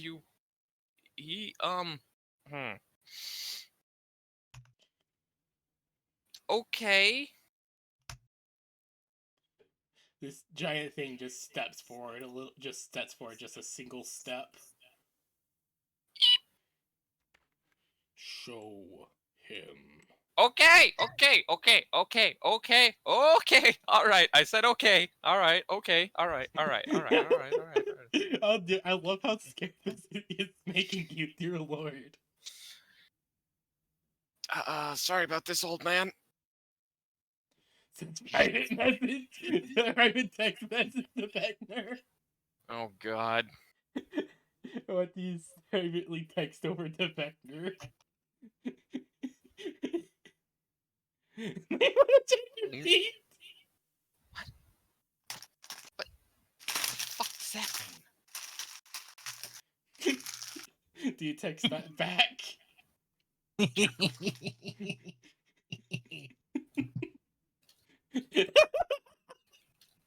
Oh, God's sakes. What the fuck does that mean? I'm busy.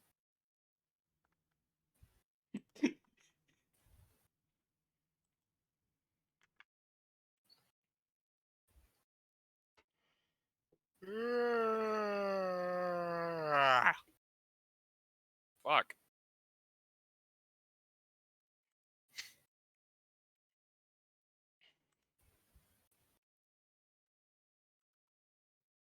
What does that mean? I'm busy. I'm busy right now, Jericho.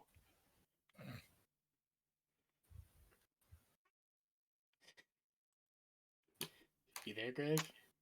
You what? Brave. Grave? You need to respond to the Great. text I got message. distracted by cat. Focus up, dude. That makes sense. But Yes. Vector sent back a text message. Fuck does that mean? I'm busy.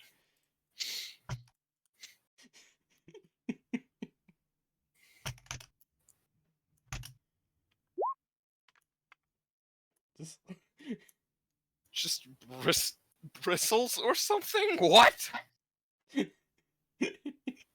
Bro, you're being too vague. Vecnor's Yeah, just yeah. gonna. I mean, I guess Vecnor's gonna look down. You look down like in person or in your mech looks down. Both. So you look down at your feet specifically. They seem fine, but when you mech looks down, you see that there are crystals like connected to it, like working with the nanites to send like this strange communication to you. Ah. Okay. Like the nanites are not even like seeing this as a threat. Okay. All right. That's slightly panic-inducing. That's not terrifying at all. I'm just gonna show the big guy the elder because he said so, and I don't want him to step on me. So Who will? you basically, the elder doesn't really judge you for this. It's like, okay, this is gonna be interesting. Yeah, And he told me to do it. this giant this giant thing just looks down and starts moving forward. Oh, whoa, whoa, whoa, The tentacles whoa, whoa, whoa, whoa, retracting hey, back stay there, as buddy, it stay. moves up to here Ah! and leans in, kind of like squats down and leans in. Holy fuck.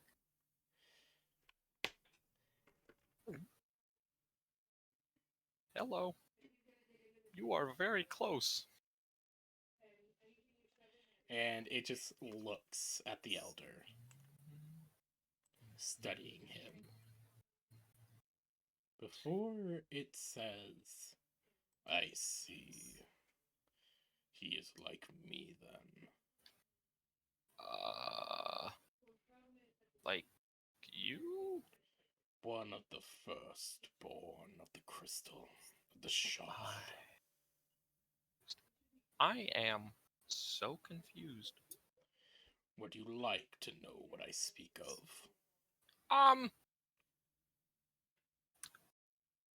Is this like a I get one question kind of deal? In a Or- way. Then no. I'd rather know if you're planning on killing us or not. Unless you want to bring harm to the shard, then no. Me and my friends do not plan in any way to harm your big shiny rock candy mountain. This isn't really rock candy, though. They got confused when I pulled out the rock candy. I'm making a joke because I'm terrified. God damn it, Haran. Do you want some rock candy? No, I do I'm not. just I don't think he'd imagining- find it funny. No. I'm not asking if he'd find it funny. I'm asking if you want it. I'm just No. imagining Haran, this half-sized mech, is having like sticks of rock candy in hand. No, Haran, I do not want rock candy. Thank you very much, though. You're As welcome. The as the giant thing just kind of looks over to Haran. He just sees the things of rock candy. And Haran, he gets the feeling that it is very confused. I don't know about the old guy, but personally, we don't have any desire to harm you or your big shiny rock candy. But I do have one question. And what may that be? When we were coming in here, we had a piece of those crystals outside. Not that one, not the big one, other ones, smaller ones, less glowy and important. We had a piece of that with us. When we got close enough, it started to attack. Why? It brings its clawed hands up to where it could be approximately a chin, and thinks. The old guy thinks it was due to proximity with, the big shiny one. I'm not convinced. Yes and no. Great. With these answers. Yes, in proximity to the crystal, yet not for the reason that you would expect. Huh? Allow me to show you. Wait, what? As it Show me how. says that, it's one of its back tentacles moves and taps your mech. Eh? It is a very light tap. And the systems start overloading with information. You fool! He just gave you a zip bomb! It is not a zip bomb. It is not a zip bomb. As he's transferring over just insane amounts of data in a single moment onto your mech systems, Candy. detailing so many things. Candy. Yeah. That is a zip bomb. Oh, That shit. is exactly what a zip bomb is. How you describe zip bombs is usually just a giant image. Yes, but that image is the size of 5.2 terabytes, which is a giant, massive amount of information that is then unpacked at once in the span of in a very short amount of time, which causes the software and the hardware to break. Oh. A zip bomb is just the near instantaneous transfer of massive amounts of information. Well, that is basically what is happening.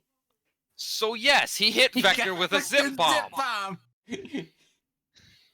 So the robot is screaming.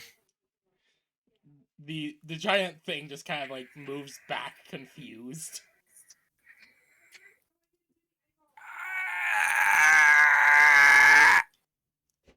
You kind of fried our friend here. He is a tiny comparatively. I think you put too much juice. After a few minutes, luckily the system is able to handle it. But it is for a bit, it just is nothing but pain for you, Vector, at that point. Now, eventually, it is all able to be handled, and you are left with, to be honest, an insane amount of information about the structure of the crystals and what happened specifically with the harvested sample and what it means. Okay then. Would you like to access that information? Is it gonna zip bomb me again? No, all the information is now on board your mech. Okay then, no. Or yes. Yes. Yeah. Tell. You open up the information, and it is full of what exactly happened.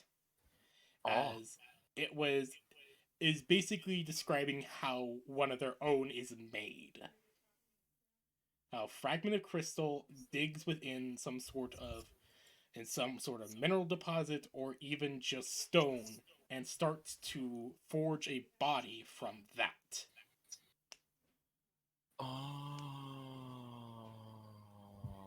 And it is usually a very slow process. But with how you described it, he points to a different reason why it happened. A contact from the first. Huh? So, is he saying proximity to the old guy caused it to go haywire? No. Proximity to the first of their kind. The big guy, then. Kind of. Or the shiny rock? Yes. So it was proximity to the shiny rock. Proximity to the shiny rock, which is in the files that you have referred to simply as the Shard of the First. Okay, got it. So the old guy was right. Yes. Okay. Interesting. Well then, good to know.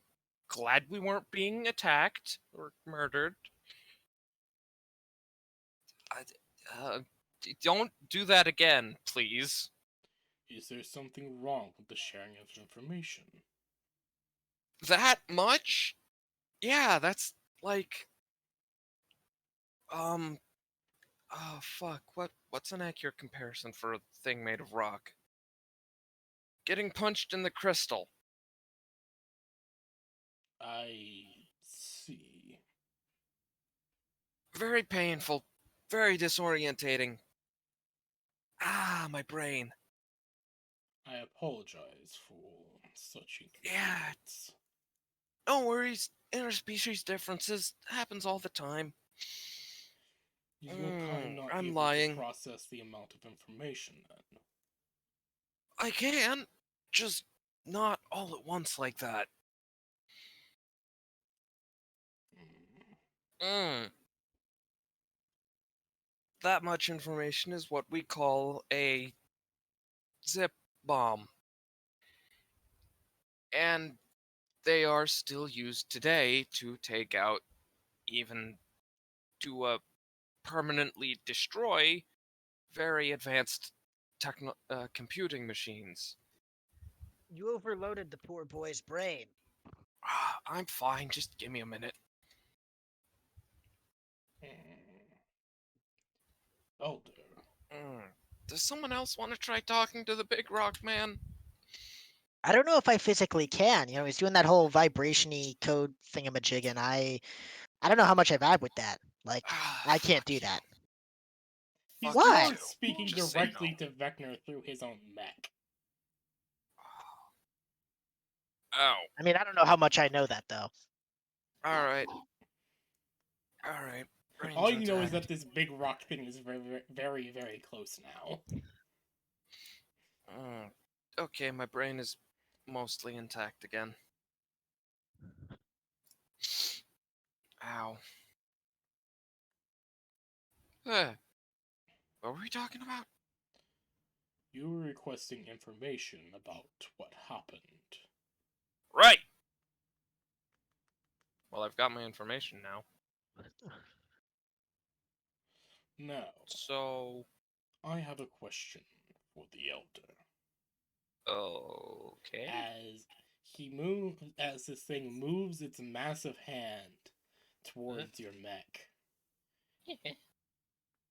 and the Elder moves onto their hand.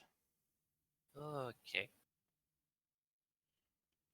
The thing retracts its tentacles from the ground and will start to walk back towards the crystal. Okay, then.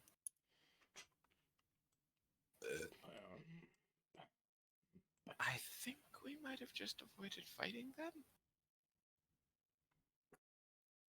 It Is that what we stops did?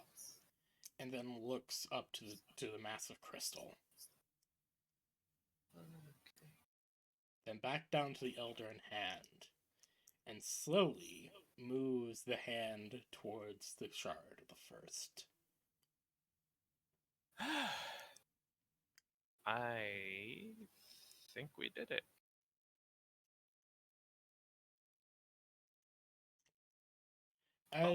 As you say that, there is a noise that comes from the scientists' data plating in their hard suit. Oh boy. 5 minutes till pulse. Oh. He's We got 5 probably minutes till he loses a pulse. No, 5 minutes till the energy pulse goes off. We need to leave. Oh, If that thing nearly fried us when we were, like, still a ways off, it's gonna cook us alive if we're still here when it goes off. We gotta run. As you are saying that, the giant thing starts moving back towards you all. The Elder is gone from its hand as it seems to kneel down and shift its body. Hi. Where'd the Elder go? He is communing with the first. Okay. Listen, this has been really quite wonderful, but we gotta get out of here. If that energy I've goes already off. been told.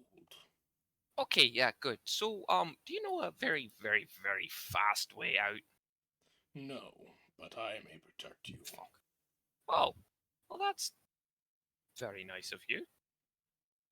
As you watch its body slowly start to shift and contort into some kind of shelter. That's a wee bit disturbing, but all right. All right, everybody, inside the giant rock monster. Let's go. Aye. Yeah, let's go. I don't want to get cooked alive. That's a compelling argument. Yes, it is. I agree. Y'all are able to pile inside of this giant rock monster, as Jericho so rightly put it. Yeah. With you all, when you guys are all inside, the entrance that was left open then begins to close, as the timer on the scientist's data plate starts counting down till 0. Oh boy. And then the camera shifts back to orbit. Oh boy. As the camera actually follows the energy pulse through the crystals and the giant stone crystal cables that are connecting the shard to the massive network around it, pulsing throughout the planet as all the energy is being drawn to a single point. Oh. And a brilliant light show begins to shine as the energy is all sent out through the focusing array. And I am so glad I have anti-photon visor. Yeah, me too. And from orbit, it is a brilliant light show as the energy wave is sent out at a massive force, disrupting a lot of the systems of the fleet for but a few moments. Okay, that's valid. Everyone inside of the protective barrier that this giant monster has created, there are some system glitches, but luckily, whatever this thing is doing is protecting you. Hmm. As the energy pulse is sent out into space and is received Cool. We did it. by a home that sends back another message. Yo, who dis? New phone. New phone, who this? New phone, who dis? Once the pulse is over, the creature begins to reform into that giant lumbering form Ow. and moves back slowly to the crystal, Hooray.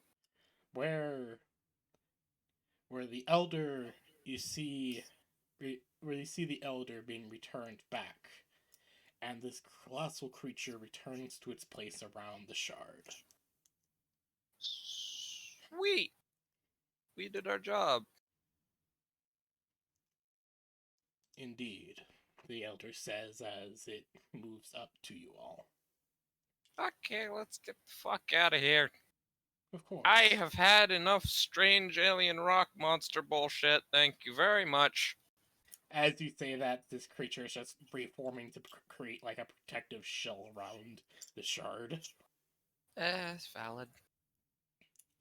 It is very weirdly freaky looking, but is also quite interesting. Yeah. I have something to report. Eh?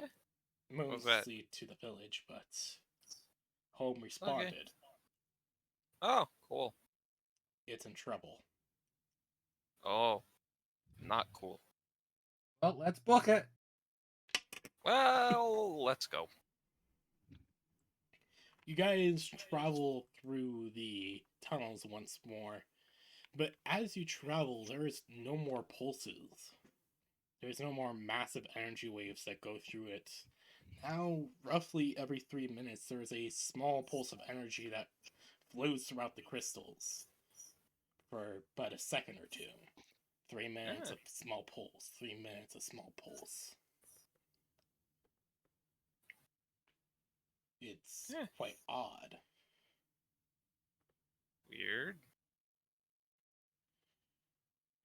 Until you eventually reach the village, where where as soon as one notices, the others do, and they all gather around the party. A lot of rocks. There are many of them. Hundreds, if Hello. not maybe 1,000 or two. Ah, damn. As the as you see the flashes and grinding noises and are able to translate into what happened. Did it work? What? Just constant questions being flowing at the party. Yeah, old guy can handle this. I just imagine just reach into your mech, pull him out, and plop him down. Yep. I'm done with rocks for today. Today was a very Did long I freak you out with the Guardian? I And the Elder begins to speak to its people. I bear news from home. They have received the latest message, and they have sent one in turn. That these humans, I believe they are called, are friends. Home has made friends with them, but there are others that are trying to bring us harm. These ones are friends as well, from what I can tell. But home is under siege by the ones that are not friends to our own. oh boy. And they ask for help. Oh. The entire crowd kind of does murmurs. Or what could be best equivalent to those. The rock murmur. It's mostly just those weird flashing lights within the black void. Okay. Well. Alrighty then.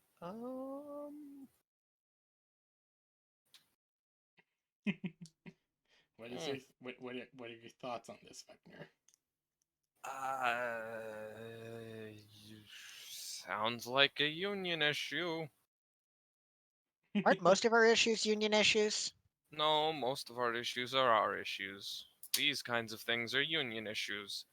I don't know if it's the Ravagers attacking or where these guys are, so I'm gonna consider this a union issue and leave it with Eden, because I'm done dealing with rocks for today.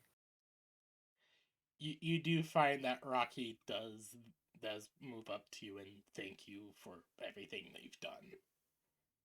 Pat. There, Rocky. Good boy. So, do you travel back up to the surface and call an evac? Yeah, Alrighty then. let's go. Back up toward. Eventually, you guys are able, after another day or so's travel, are able to make it to the surface and are able to call an evac. A transport arrives with a medical team taking control of the care of the scientist. Yeah. As you all are brought up to the surface, given a thorough decontamination, and you are brought to a conference room with Eden. The Eden, fuck? how are you? Hold on, there's somebody just rang the doorbell, so I'll be right back. Sure. Hello, Huron, Jericho, Vecna. Vecna just walks out the door. I suppose that Iggy needs him. So, do you mind giving me a report of what happened?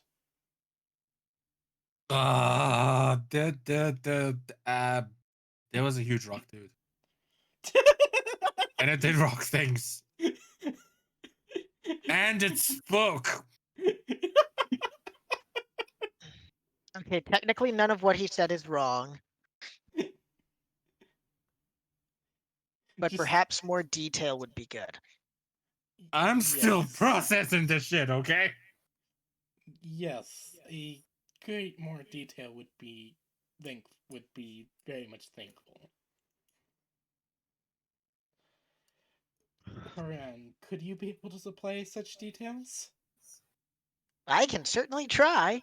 Okay, so basically what happened is we went down to the planet, and it turns out there's a bunch of these silicon-based life forms and stuff, which, Vector was totally freaking out about it. I don't know why. It doesn't seem like that big of a deal to me. But anyways, we find one, and we follow him back to his place. And they have this like special base and stuff, and there's like all of these other rock dudes there. So we go and we ask them what's going on and stuff, that sort of thing. And it turns out that they actually came from another planet, and they were trying to land on the dragon planet, but they missed, and they landed on the other one instead. And they're all connected like these crystal things, and they grow, and it doesn't make sense, and it's really confusing. And then we talked to this massive rock dude who seemed like he was super scary, but he didn't kill us, so I'll take it where I can get it. And then from there, we went and made like a giant pulse thing to be able to go and launch an energy message back to their home planet to go and like tell them that they got lost and stuff and ended up in Ohio instead of Indiana. And then they get a message back that they're getting their butts kicked by somebody else, and they're like, "Hey, you mind if we help out?" And we're like, we'll go ask our boss." And then we're here. I'm back. We ended up in Ohio, not Indiana. Okay. What? Haran just gave an explanation of what all happened. And her Ah. example of they landed on the wrong planet was instead of ending up in Indiana, they got into Ohio. The other way around. They ended up in Ohio Close instead enough. of in Indiana.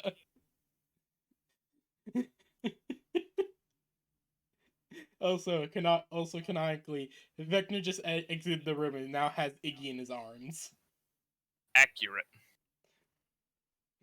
He now walks back in with Iggy, the dragon that is still has a bit of pudge. He's baby. Indeed. He has baby fat. He is big, but he baby. Big boy. Big baby. Yes. Big baby. But yes, you all are. So Eden kind of looks over to Vecna, just like, can you be able to put in a better explanation of what happened? Explanation was perfect. Did that not make total sense? No. It was. I mean, useful, I wasn't but... really listening. I noticed. Rock aliens landed on the wrong planet. Lost contact. The planet gets slung through the asteroid belt, picks up asteroids in its gravitational pull. Those asteroids fall onto Pern when the planet gets close enough to Pern. Thread aren't coming from the planet, they're coming from the asteroid belts. That does explain some of the weird readings from the asteroid belt we've been detecting. Yeah. And yeah, that's about it. Oh, apparently the rocks their homeland is under attack by Under someone. attack. Probably the Ravagers, but I don't know. Haran, do you mind if I bring in the Archivist? Sure. Eden steps out for a moment as she arranges the Archivist to come in. Eventually, she walks back in, accompanied by two soldiers in the armor of the Eden Guard, with heavy weapons trained on the prisoner, the Archivist. She looks quite a bit different than you remember, Vecna. With a lot of her augments being replaced with either very, very basic civilian grade stuff or been regrown. And they were fucking delicious too. And she just glares at you.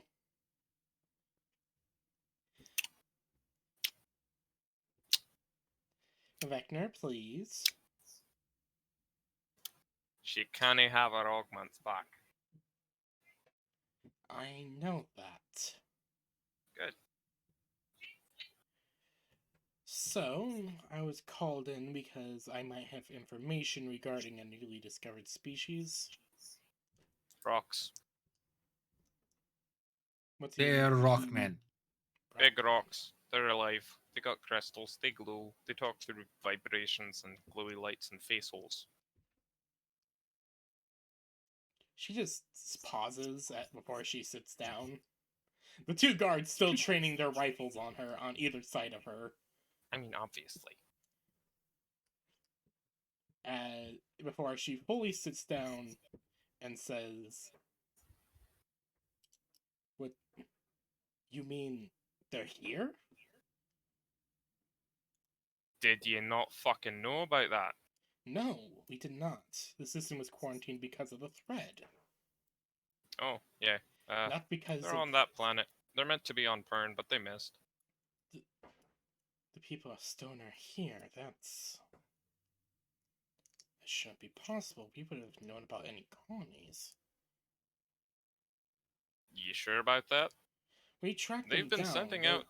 The energy pulses are They've- fairly consistent. Yeah, they've been sending out energy pulses every 3 hours for about a minute. She kind of does some math in her head. Like she does, like you watch as like her eyes like glow a little bit as numbers run past them. Before she says, "No, that makes sense. We wouldn't be scanning in this general area. The energy pulse would most likely be very disrupted by the time our scanners even picked up a whiff of it. The point that we Yeah. wouldn't really know what we're looking at." Yep. That makes sense. But they got a message back home. Very big energy pulse.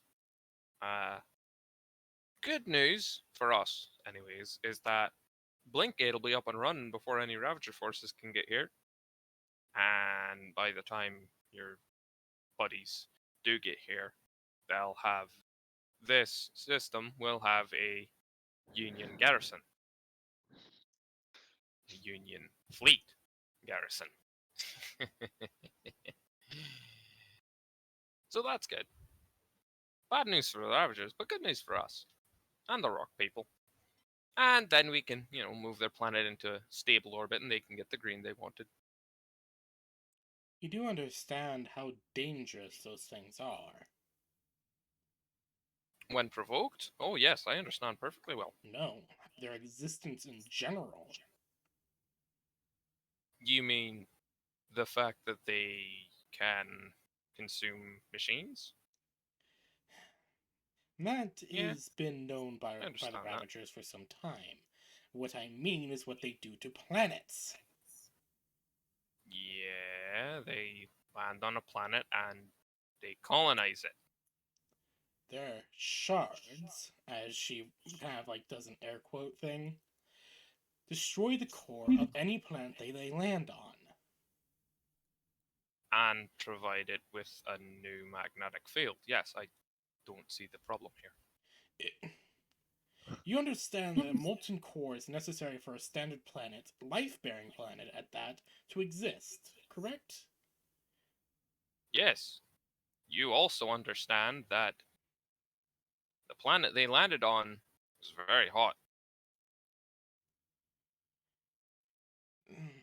That's understandable, but you have not seen what they can do It's when on an already life-bearing planet. oh no, I imagine what they can do to a planet that has life, which is why Union won't allow them to do it again with a life-bearing planet. At least they're smart in that regard.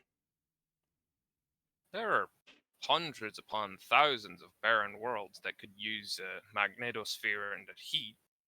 So, Union's got plenty of those for them. Hell, even in this cluster, there are 1, 2, 3. Carry the 7.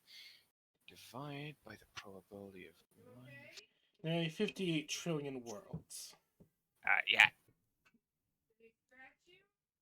You just have to explain that they can't land specifically on planets with green on them because they'll kill the green.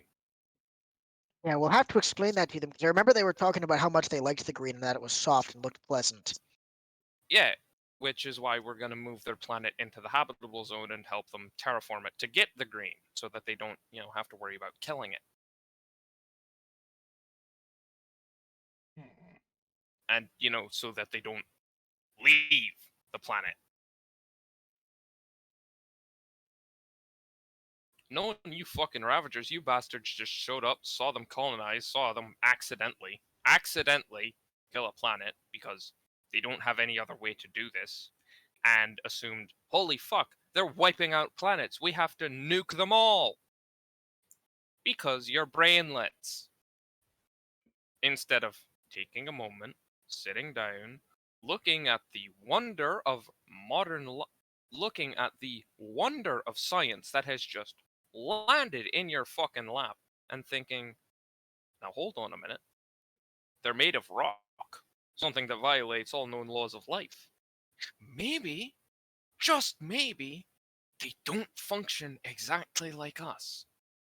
Maybe, just maybe, we should try to communicate and understand just why they are doing what they are doing, and if they realize the damage they're causing. Hey, Soul. Communicate with people. You missed the Hi, potential Soul. boss fight. Yeah, we diplomacied our way out of that. Vecna was able to roll high enough to talk to Giant Rock Man. Yeah, Oh, what a pussy. fuck you. Hold on. You're the pussy. Soul, if you will join the Roll20 quickly, I can show you what you're up against. Give me a minute. I gotta get my laptop Okay. set up. I'm in deep doo-doos at work, so Yeah. Oh. I was What's dealing happening? with that. Yeah, because of that plane crash the last week, right? No. Yes. Outside of that. Dealing with Outside of that, Oh, what happened? I'm in personal doo-doos. Oh shit. What happened? I failed PT. Oh. Oh. Ooh. Oh, damn. Remember what PT is again? Physical training. Yeah, physical training. So if you know Um, anything about the military, you for sure know that PT is the military's corpsman. biggest shtick. Yeah, any For- corpsman has to pass PT, otherwise they're not allowed to serve.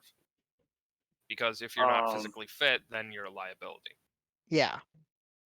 Which is garbage because the only thing I fail is the run. Yeah. And cardiovascular fitness should not be measured by running. Yeah. Because I'm in the Air Force for one. Also, I'm a firefighter. I'm not Sorry, running you're in the chair force. anywhere. Share force. Regardless, I'm not running anywhere. Yeah. Yeah, there's. Granted, I multiple do get where the issues army's with coming from. That like military. the capability of being able to run long distances at a decent speed is kind of an important skill to have. I mean, For yeah, the it Army, is, maybe. but not for the Air Force, who. Well, you got to sit in run up and down planes. the airways and like stuff and like the runway. Yeah, no, that's we a- don't. No, they For don't. now, you don't. They We won't. never do. Kim, do you understand how air bases are laid out? Carefully. Yes, Very very carefully. carefully, with considerations to how long it will take pilots to get from their barracks to the hangars to the runway. They are wonder where built If very pilots are carefully on to ensure standby- that pilots have as little that pilots take as little time as possible to get from their barracks to the hangars to get to their planes and then onto the runway and into the air. If Nobody a pilot- runs up and down the airstrip. If pilots are on standby, and you can Google this, so I'm pretty sure it's not OPSEC. Pilots have designated quarters in close proximity to the flight line, and they have specified vehicles to get them to their aircraft as quickly as possible. And in Soul's case, he's a firefighter. They have fire trucks. They're not going to be running up and down the airstrip. They're going to be driving. I That's a basically cool sleep argument, but right I've next seen to the like fire truck. 3 documentaries on the Battle of Britain, so I'm I going know to that people throw have to you run out up of the your own runway. window. I am going to Let's not defenestrate you. talk about military history again, okay? We don't Oh, need yeah, another Soul, hour of you- We're gonna- military we history. were off for an hour and a Military half. history Yeah, we were talking about military stuff for an hour and a half. It was important things. Very important. Yes, I agree. Yeah, it So started important with that I'm gonna go get a started with snack. technical history, and then went into geopolitics. Yeah, because we started complaining about boats and like Rice's strange belief that the Bismarck was a good boat. It wasn't. And then that shifted into talking about tanks, which then talked about combined arms and the doctrines and stuff, which eventually led into the geopolitics between Pakistan and India. It started with Russia and Ukraine and went to Pakistan and India. It was I tried to make them stop, but I couldn't.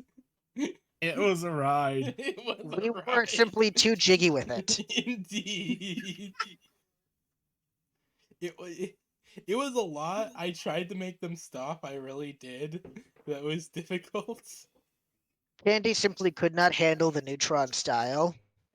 I could handle it. I just needed you guys to. Dude. Okay, I'm All back. right, give me 2 seconds. I'm gonna swap over to my laptop. All right, I have returned.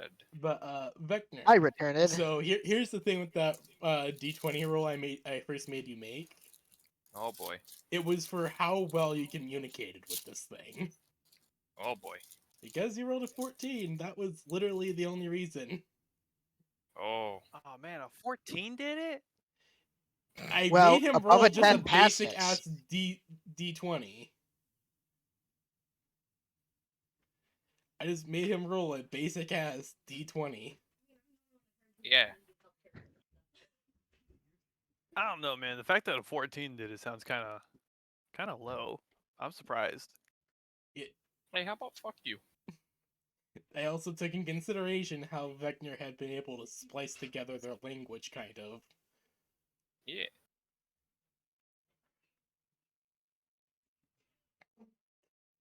But, so if you look at the map that I so beautifully crafted, look up top and you shall see. Punch it in the face. You shall I could punch it in see when it's just basically a giant stone Ava unit. You would get turned into paste. Here's the thing, Soul. I designed this thing to be an actual boss fight, and Vector was able, very barely To like able. not do that.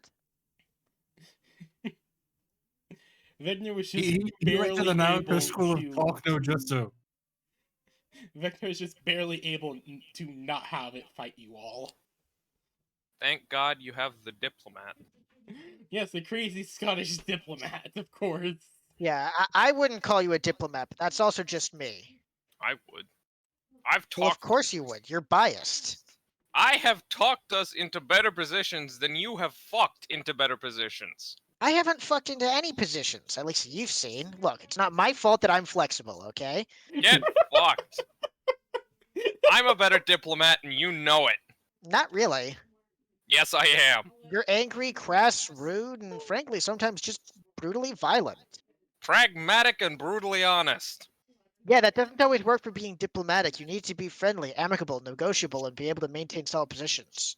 I can be I can was be gonna friendly. say, Eh. I can. Vector's personality traits do not equal a politician or a negotiator. under no Ah, the circumstance. negotiator.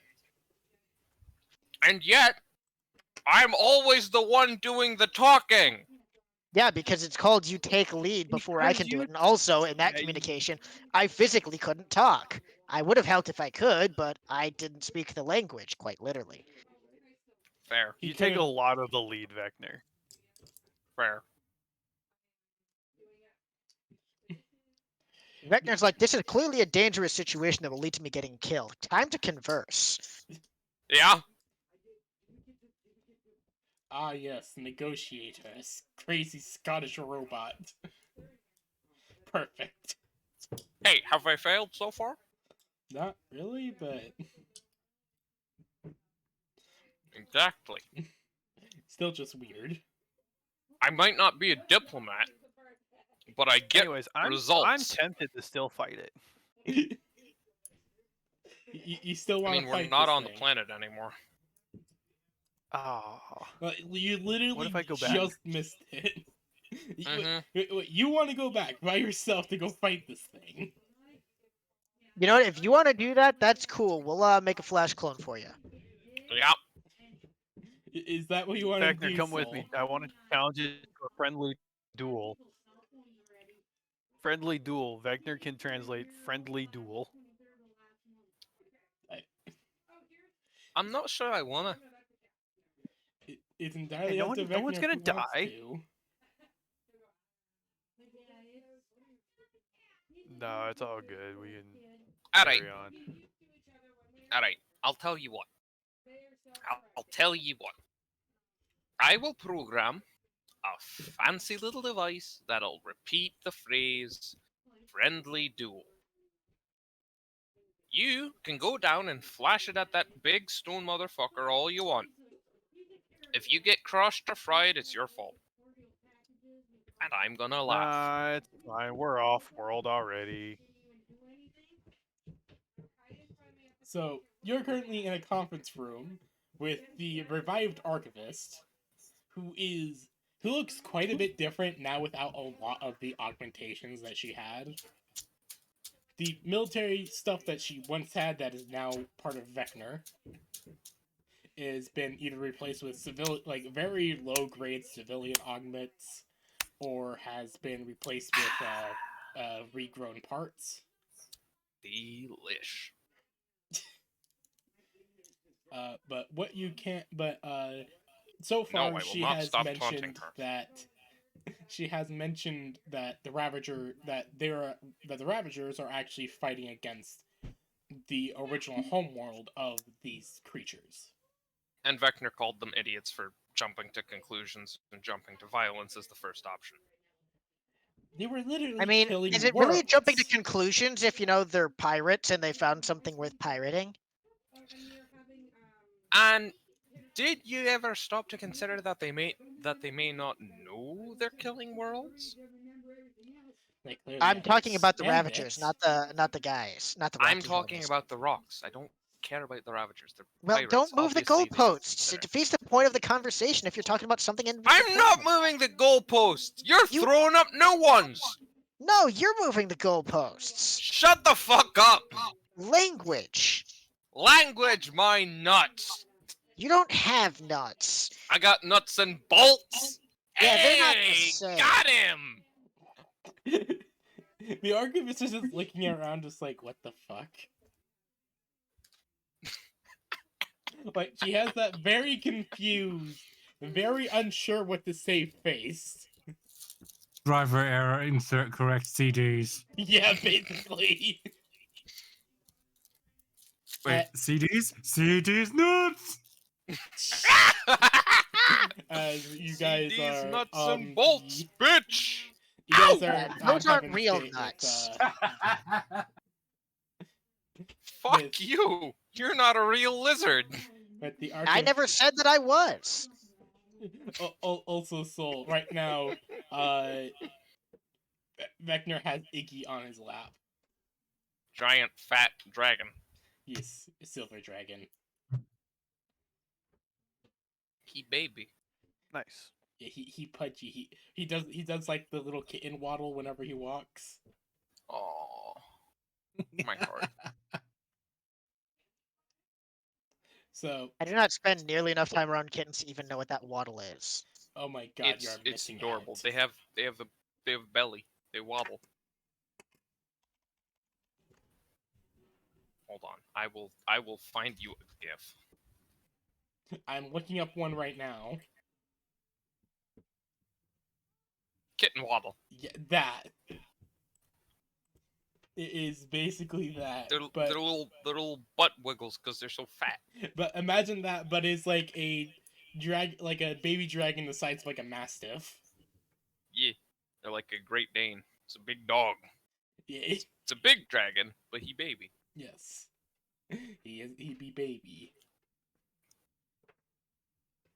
So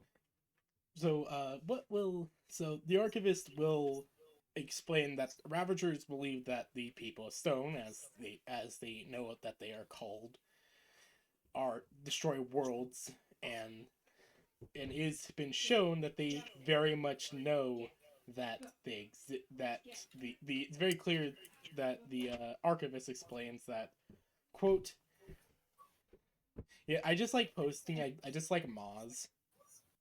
Like that's That's just fair. They are a solid rocket launcher system. Yes. okay. I prefer the javelin. Let's not get back into military technology, please. Oh, have you heard about the mantis? No, no, no, no. So let me give you Fine, a Alright, rundown. Maybe fine. what's the worst Rock that'll and happen? Rod. Not again. Let's stop that. But she does that. But she does know that there is proof that the people of Stone know that they kill worlds with their colonization. Mhm. And how exactly do you know this? They Have you they told talked us. to them? It was during some of the first meetings that they explained that they are trying to fix that issue. But without they colonize, they can't. Okay, so why not help them fix the issue? Oh, wait, I know, because they're rock monsters that kill all life on a planet by trying to survive, just by, surviving, so obviously they have to be destroyed instead of helped, because we're humans and violence is always our first answer and never the last resort. You know, before you get more prejudiced, Vector, maybe it's just also an issue that by the simple fact of the manner in which these creatures work in their organisms, it may be impossible to try and have it working in a more non-destructive or cooperative manner with an entirely different type of life form. Like trying to have you not be sarcastic and snarky and aggressive all the time. Chem, Yes. they're rocks. What They the don't world are you need guys doing to the But cat? he's got a point. What the fuck? Ah! There's a cat just groaning upstairs. What the fuck? It's just a cat groaning at the foot of the stairs, and I have no idea what they're doing to it. What the fuck? Like, that's probably being picked up on the stream. No, I can't hear a thing. Same. Hold on, I need to It's go like figure out what trying to this ask a is. fire to not burn something, Vector. Hold on, let me go quickly check what that is. You guys continue to RP. That's Chem, my name's they're not Kim. rocks. Haran. They're rocks. They survive off of energy that they can get from a bunch of shiny rocks. They don't need to expand. They don't need to expand across worlds. The Ravagers could have just very politely asked them to not colonize any more worlds until they figure out how to stop the, planet killing aspect. But no, they attacked and destroyed. And for all we know, she's most likely biased. If I can point out also another point that if they needed to stop and wait until they figured out the method for the colonization, why hadn't they bothered to stop before and continue to do it regardless? Maybe they didn't realize they were destroying planets until they met the Ravagers. Or maybe they didn't realize that there were, I don't know, an entirely other species out there that might need these planets as well.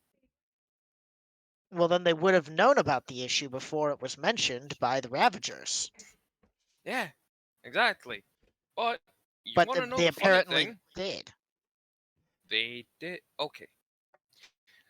Hold on. If you are on a deserted island and you go around chopping down trees to get wood to build a house, and then you meet someone on that island who says, "Don't chop down those trees. Those are my trees. I need them for food." And you've already chopped down a bunch of trees, and you already know that chopping down the trees means you can't get food from them anymore, but you need to stay warm and to build your house. What can you do? You can't just stop chopping down trees. You can slow down, but you still need to keep warm. And until you can figure out which trees make fruit and which trees don't, and which trees you can cut down without getting rid of the ones that make the food, you kind of just have to wing it.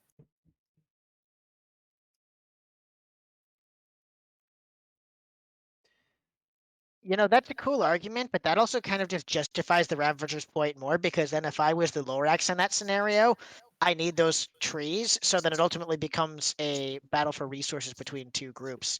And I know that like post-scarcity makes this kind of hard to understand, but most conflict tends to appear over a competition of resources. And then if the Ravagers are stuck in a scenario where a bunch of rocks are going to destroy their world, they will most likely do what they can to prevent that world from being destroyed, which often means And I'm not saying that they're in the wrong. I'm it saying kind of sounds like it. I am saying that instead of war, why not try talking? Make a list of planets that are unavailable for colonization. That's it. That's what they could have done. They could have given the stone people a list of planets that were off limits for colonization because there are Ravager settlements on those planets, and a list of barren planets perfectly in need of a magnetosphere and heat to support life. Like Mars. You know about Mars. I know you do. Mars is a planet that could use one of these. Could have used one of these. Isn't Mars Mars Wait, like isn't a Mars a myth? beautiful world at this point in Lancer lore, if I remember correctly? Could it back in the day. Planets like Mars were in the olden days. I thought Mars was a myth, just like Earth. Cradle Earth is is not a not a myth. myth. Slasher does not believe in Cradle. Cradle is not a myth, you dumb fucking ninny. My family has like Look, have records you of been dating there? back I've to never Earth. been there. I have been there. Well, so do we all do. Do you have the paperwork to prove it? Yes, actually. Do you? Yes. Yes, I do. I mean, I think if you trace anyone's lineage back, that's a person. It go like a human being. It goes to Earth or Yeah, but a Cradle lot at of the some records point. are lost to time. Our records aren't. I mean, I even have records back to like this thing called the Plymouth I literally or have like a picture of the planet. Mayflower. I don't know what a Mayflower is, but it must have It been was like a part of it Earth and was stuff. it was a colony ship, I think. The records on that are very vague. Eden They have says. colony ships back then? What do they need a colony ship for when everyone's on the same planet? I I think it was Not because humans that couldn't. kind of colony ship. Humans were locked to a certain continent for a long time until they discovered another one. Yeah, Why don't they just use satellite imagery? They didn't have it back at the then. time. At least Yeah. that's what the story said. Like humans started from nothing. We started with the discovery of fire. Yeah. Eden just like And, sitting down now and look at us. Archivist just like, yeah, no. From what I know, yeah, humans literally started from nothing, discovered fire, and we're all of a sudden in space. In like galactic timeline terms. Yeah. I mean, Discovered that makes fire and then, sense. boom, Like, you we're in find space. fire and you look up at that thing that's in the space that's made out of fire, and you're like, I want to get more of it, so you go to space. Duh. Yeah. Pretty much, yeah. Anyway, back to the original point. So I found out why the cat is being weird. Why is the cat being weird? Because my grandma brought her cat. Oh. So it's being territorial. Ah.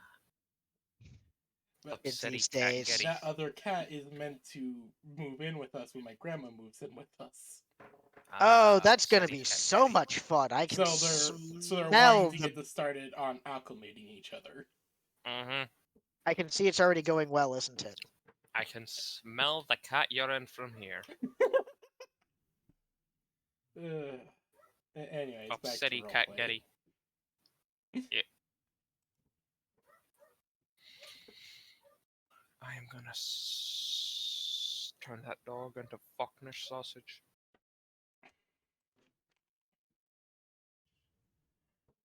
But you Anyways, do understand why we were worried.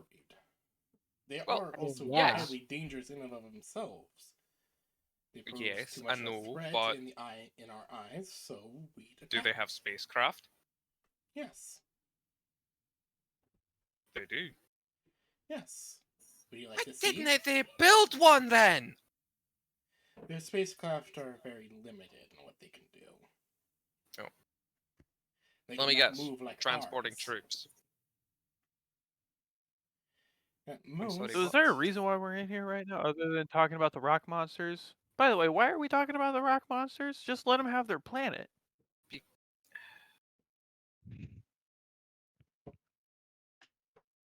Bro, I don't think you're thinking Uh, this through. I'm not explaining it to the man who thinks that you can solve every problem with his fists. Someone else can handle that. Look, just because I wanted to fight it doesn't mean I was problem solving. Yeah, you because you weren't. Yeah. You weren't. No, I wasn't. I just wanted to fight it. We Which noticed. is problem making. Humans desire exceptional feats of accomplishment. All right, that would be an exceptional feat of accomplishment. Oh Well, yes, maybe the you story about do. how you get yes, the story about how you got turned into quite literally jam would be very funny to tell the boys down at the bar.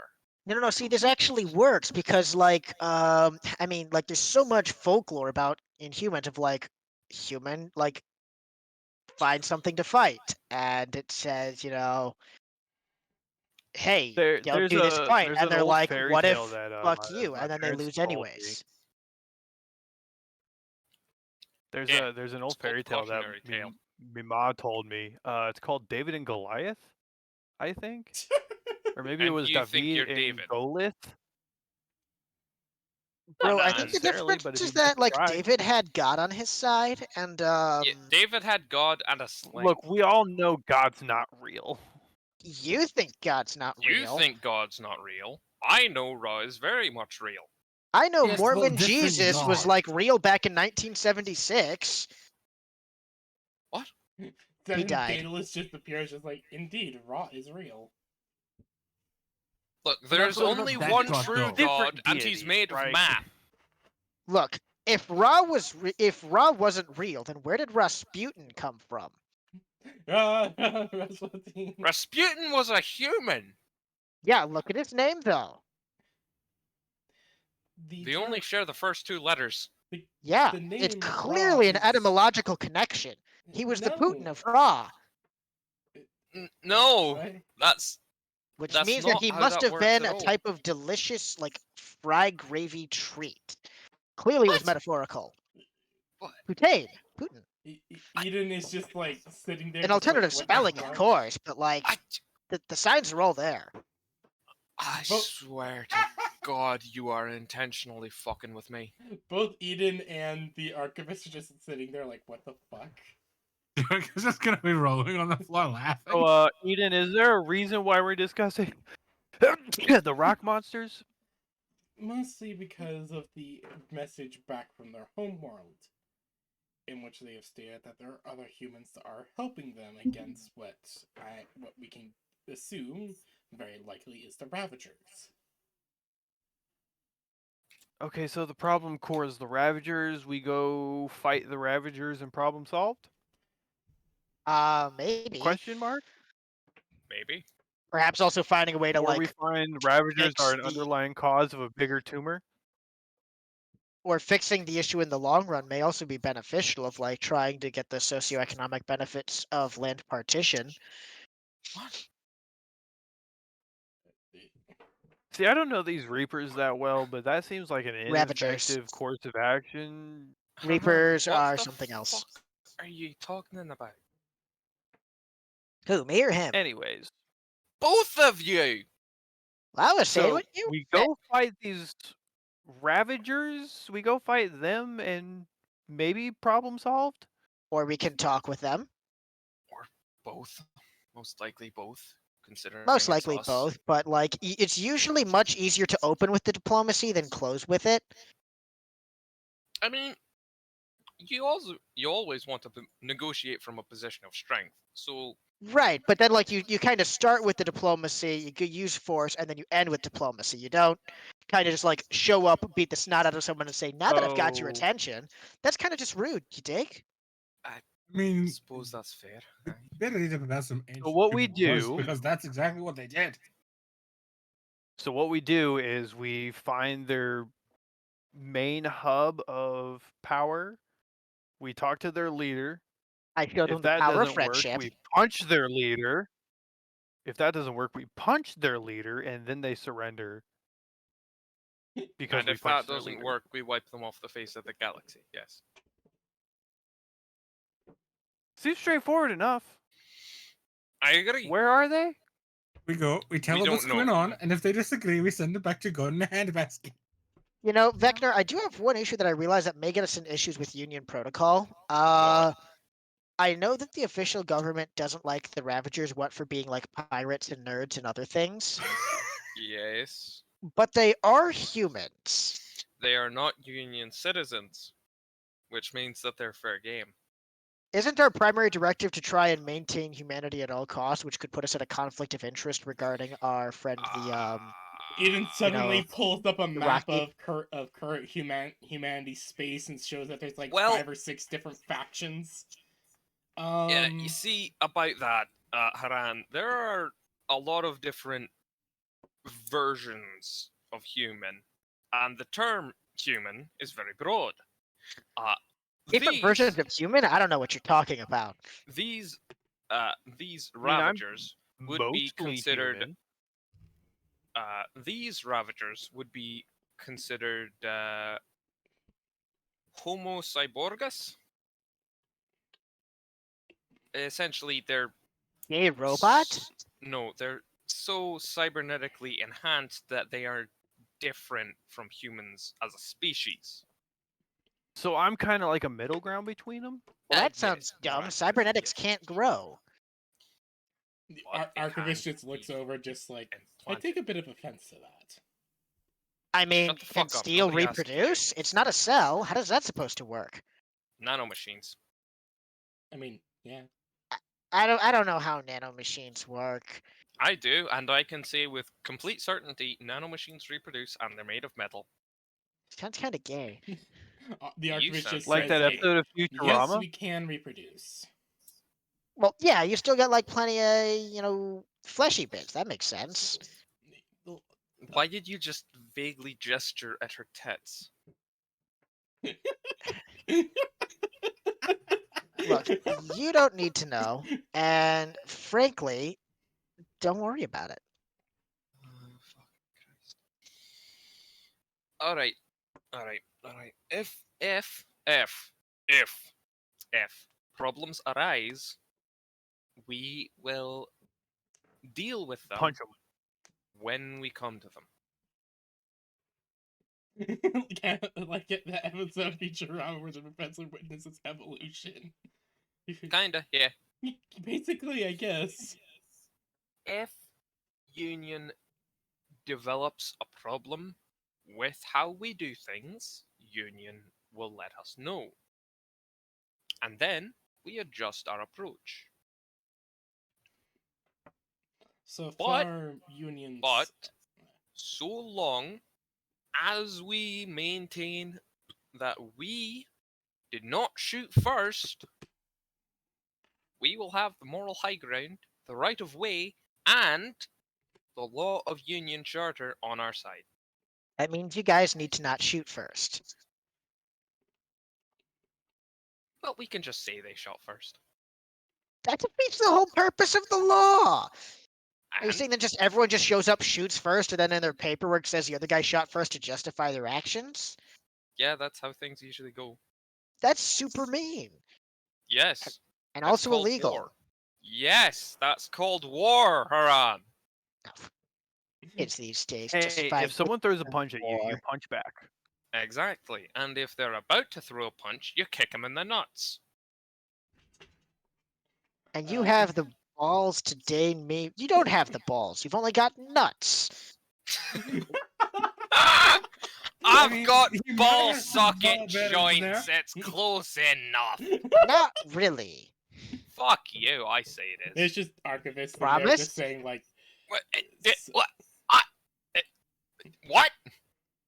it's Oh, just nothing. archivists. They're just trying to say that some of their children have been shown to be born with augments. What? Xenotech. Oh, Weird of ass course. xenotech that we put inside of us because it's a lot better than what we got. Of course. Like that, like my heart.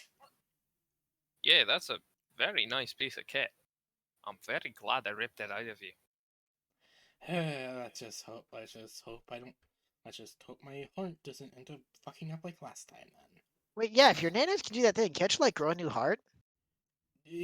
Cloning tech for us is mostly used for spare parts. Yes, I can get a new heart, but it would be nearly as effective, if not as capable of failing as the original. Well, no, like growing a new like cyber heart, the one that Vecna borrowed. No, that is very difficult. I would have to find another Veilbreaker. I don't know what that is, but I have an idea. Vecna, I need the heart. We can do like a liver thing where we cut it in half and it splits and it'll make two of them. And you can both have a heart. That We're don't not think giving it's her a work. teleportation device. That would break the Veilbreaker. Also, Again, I'm not letting you slice highly advanced xenotech into pieces. I'm not slicing it into pieces. I'm slicing it into Anyway, halves. That's a piece. So what's our Multiples goal of right pieces. now? Yes. That's a good question. Kill the Ravagers. Okay, so where are they, and why aren't we going there? Well, we We're don't know. Finishing up some stuff here, and agree Currently- we do not know much about where they are. Currently, our goal is build a Do moon. we have a build a sector or Blink Gate. quadrant from which they seem to originate? No. Eden does explain that, as far as she can tell, they operate throughout this region. Most of the don't- information that she's been able to gather is from scuttled ships, and even ships that we have claimed. They have very thorough information deletion techniques. Yeah, for all, they have a very effective method of hiding the location of their base. So it's very difficult for us to track them. So, until we, get more information or accidentally stumble across their base, we kind of just have to keep going with the original Union Charter, which is track the colony ships, So we reconnect To all the boldly worlds, go where no man has gone before. and boldly go where none has gone before. Yes. here's an Well, idea. I mean, if we're going to find lost people, technically people have gone before, though. Well, we can go to other spots too. I suppose that's a fair point. Don't Yeah. mess with the vibe, bro. Don't mess with the vibe. Vibe is important. Here's an Don't idea. fuck it up. We intentionally draw out Ravager ships, fuck them up, to draw out their main force. Well, we pull them out, fuck them up so that they have to run away, and then follow them home. Eden just What if we- I don't think we have the fleet for that. What if we like You're an actually give? exploration fleet. Yes, we have the combat capabilities to take them on a fleet of equal size, but we are exploration first and foremost. What We're if we not a like war actually fleet. give peace a chance, guys? We can try that, sure. But you saw how Say that went last time. decimate 'em. Yeah, well, they My just fleet- didn't realize the power of friendship yet, and I will make them learn. You can do that after I blow up all their fancy guns. I mean, then that's not really Why blow them up? friendship. Why not That's just just steal 'em? explosion. What'd you say, Jericho? Why not steal them instead of blowing them up? Oh yeah, that's fair. Because Vecna thinks his guns are better because he has to go and try and promote brand competency. Fuck you. You know I'm right. My brand is very competent. Your More brand's kind of competent hot than your though. fucking Snickers. Hey, Snickers You is have a no centuries-long power, dear. tradition, and it No, has it's spread not. across the galaxy for satiating hunger and improving moods. Then why don't we have any Snickers on the ship outside of your personal stash? Hey, I've got my stash. Lobbying mainly. And also, you just haven't been looking. What? Lobbying mainly. I suppose that's fair, hi.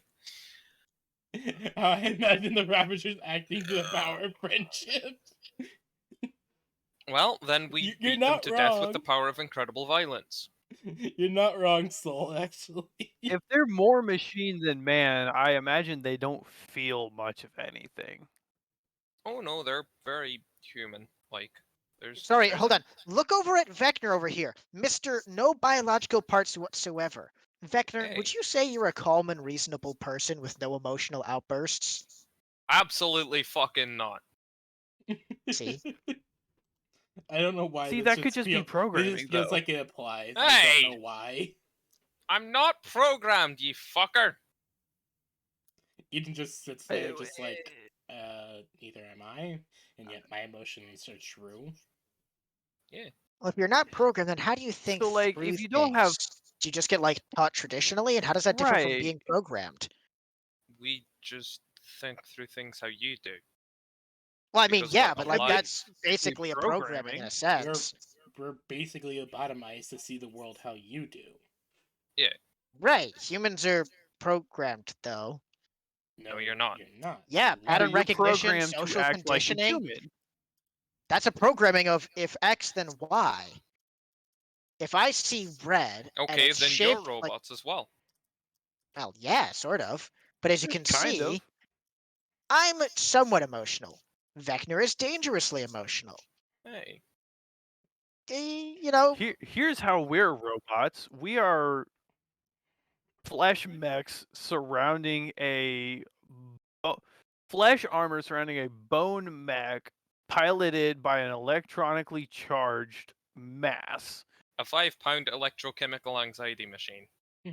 See, I'm a Yes, robot we are because I can basically feel You're not robots, a- but carbon based. Yeah, they're also carbon based. You comprehended secrets. I mean, technically, I'm. Actually, I don't know what my core is made of. I think the last time I got a checkup, it was quartz, silica, diamonds, yeah, something like that. I imagine you're more silicon based life form than carbon based. Most likely. I mean, I don't know. from what I understand, Well, no, but if I he's mean, a silicon-based life form, then he shouldn't have freaked We're out f- about the we're- rocks, but he we're did. blink space entities, basically those are- having silicon-based machinery. Those are essentially natural-based silicon life forms, natural-based silicon and carbon life forms. Uh, All I other will life give in him the that galaxy. one. That one is surprising. Exactly. All other life in the galaxy is organic, Carbon-based. carbon-based. Yeah. Silica is not organic. You see what I'm talking about here? Not You see really, what because I'm if a getting at? living creature is made out of like a silica-based material, then it would be an organic material because organic is defined by being part of a living thing. Like, we don't call diamonds organic because they're made out of carbon, even though like my flesh is made out of carbon, you know? Ah! Chemical structure. Yes, thank you, Jericho. Can we I don't follow. can we move on from this? I'm feeling very uncomfortable, and the urge to crack open my brain case and rip it out is growing by the minute. So you're saying that you're turning into an anxiety machine? I already was, and none of you have helped. Eden just Well- sighs. Alright, that's it for today's meeting. We will continue with the plan. We will continue with the Union Charter regarding this region, and if we are able to figure out the homeworld of these people of stone, is what you called them? Yes, that is what they are called. That's what they call themselves, apparently. Apparently, it's what they're first decided to call them. Eh. Well, with all that, we will continue on the current course. I will inform you of anything that will happen within the next few days. But for now, we'll begin. Blinkgate construction will begin with, and if there is a new world that we can confirm possesses human life on it, we will move that way as soon as possible. Maybe, and most likely, we'll leave a contingent of the fleet behind to protect construction. Cool. If that's the meeting, I have some things to get to. Of course. Yeah, company business. Meeting Bye. adjourned. And with that, she allows everyone to leave as she just suddenly melts into the floor. You know, I'm never going to get used to that. I always get worried for her. Nanomachine, son, is what you hear echo throughout the room before it just returns back to silence.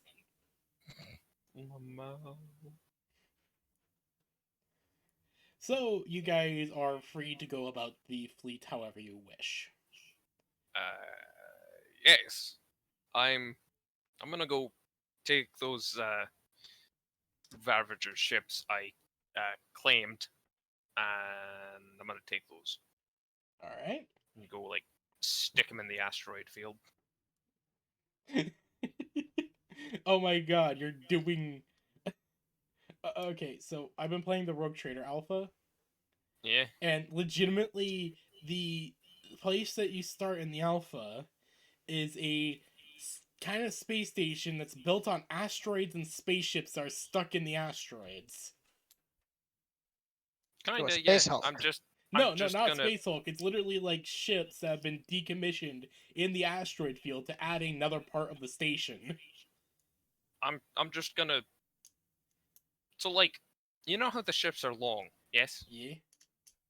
So imagine take 3 baguettes, stack them on top of each other in a triangle pattern, and then a rope, and then wrap them together with rope. That's what I'm gonna do. That's going to be some strong rope. Well, obviously It's not rope. I'm metaphorical gonna weld rope. them together. It's metaphorical rope. I'm gonna fuse them together with... I'm gonna fuse the hulls together. With magnetism. With plasma torches, yes. Fucking magnets. How do they work? And then I'm just gonna turn it into a base, because I'm not sure if I can convince the people on Pern to let me have the orbital station yet. But, you know, I want to you are start allowed- harvesting you the are- asteroids and you're allowed to vaporizing do the that. thread. With just so you know, after going through all the logs that were always had that weird signal in them, or kind of weird ratings, Yeah. you realize that the asteroid is just full of asteroids with thread in them. Yeah, those ones are gonna get vaporized first. Pew, pew, pew, pew. Target those ones, throw them in the smelter, burn them up, melt them down into slag, then refine the slag. Alright. Might take a bit longer, but it's safer to deal with the thread that way. What is everyone else doing? I'll probably go and work on upgrading my Genghis shotgun into a Hellfire shotgun. Nice. Oh, yeah. Haran? Honestly, mainly just preparing diplomatic stuff, just to see if I can learn more from the Archivist about Ravagers, how it works, what they do and stuff, so that when it actually comes time to diplomacy, I can know what I'm doing better. Alright. So, meeting with We'll need the stat block. learning from the archivist is a long process, as she has to go over a lot of different rules, regulations, and explain that they are very much a military. They're Huh. less of a society and more of just a military than anything. They do have a leader, but he acts more like a general more than a societal leader, who is known as the Ravager. Below him are the 4 lieutenants, or commanders, or whatever people decide to call them that day. There's no consistent name, and she explains that she is one of those people. Or was. Nom nom. Ravagers are one of the leaders. Ravager is the leader of the Ravagers. Ravager singular. He is the leader. He is the one who started it all, basically, from what she kind of understands. From her point of view, the Ravagers were a military force of Hephaestus who were built to protect the people of Hephaestus. She was offered a position within the Ravagers because she had a high because she scored in one of the many tests that the Ravagers did. She tested high in being able to accept implants. And she kind of like raises up her arms. She can handle quite a bit of tech in her body compared to the average person. She's one of the people that they liked to test new tech on, and she slowly climbed the ranks over time. Eventually joining the ranks of the Breacher, and there are 4 lieutenants currently. She was one of them, so technically now 3. There is, besides her, the Archivist. There is the Breacher. There's 2 others, and I'm trying to remember the names. I have them right around here somewhere. Oh, yeah. There is the Breacher, the Archivist, the Captain, and the Unknown. She claims that no one really knows much about the Unknown, as he is one that really comes and goes as they please, and is one of the more dangerous ones of the lieutenants. Oh, great. As she claims she's only met him once, and when she did, she believed that she was just talking to a robot. As there is so much tech stuff within him that she believed that she was just talking to a normal ass machine. Oh. Until it's revealed by Breacher that it was the Unknown, aka one of the most modified ones of their kind of family. Oh. Breacher Alright, is the next most modified compared to her. And he is in charge of he's mostly in charge of ground offensives, as he is good about breaking sieges and also just in general commanding vast armies. He's kind of an upfront commander whenever he is fighting, but outside the fight he is a gentle giant. He claims that outside of fighting, he does not remember any combat. Which is led her to believe that maybe it is a natural repression thing, or maybe it is multiple personalities. She's never really been sure. The two different sides of the Breacher have always been different, so different that they seem like completely different people. The Captain is in charge of the Ravagers' entire navy. Makes sense, given the name. He is the one who is in charge of commissioning new warships, telling them where to go, informing them of their missions and stuff like that. And he is currently stationed at what's known as the Forge.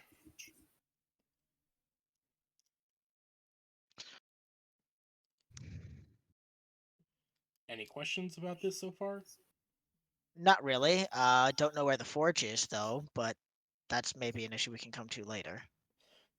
She just kind of shrugs at any information about the Forge, as she does not even know its location.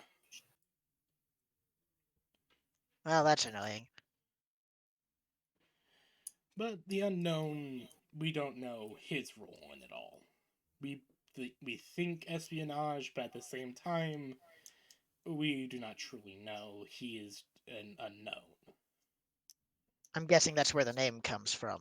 Indeed, we don't even know if he had an original name like the rest of us, though we all forgot our names. Might have to get you a new name more than just Archivist at some stage. It feels too formal. No offense, it's just kind of. It is a name I I don't have know. known for a long time. Since I joined the Ravagers, it is the name I've always known. But you mentioned also that people get born into the Ravagers. You evidently weren't. Do you I even remember what you were was before? not much I cannot. Mostly starving, struggling to get by, family gone for some reason, and eventually Ravagers came to the town. They're starting to test people. I went in hoping I could be able to join them. They promised You food. performed well. They promised food, shelter, education, all kinds of things. I received it all, and even more. And, well, because I ranked so high in the tests, they turned me into this. The Veil Breaker was one of the first things that they really did test me with when it came to Xenotech. Trust me when I say it was interesting being able to teleport, as it were. Yeah, I can't relate. Has to be kind of jarring, to be honest. Yes. So, being able to suddenly break open the veil of space-time and walk through reality into another place in space itself is interesting. Yeah, I'm gonna be real with you. I still don't get the theory of relativity. They talk about it and stuff and time travel things, and my brain just hurts. Time is not a line, it is but a pond. Yeah, that Uh, means nothing to me. yeah. Because you say pond, and I think of going for a swim or fishing. And last time Most I checked, people I can't go see fishing in time. Most people see time as like a river. It goes one way. You get the comparison. Yes. Time is not like a river. It is a pond. It is various different streams and various different connections all pulling together into one. At some point, you can be able to move back through the pond into a different part of it, into the past of it. I. Or you can simply move even faster ahead and see the future of it.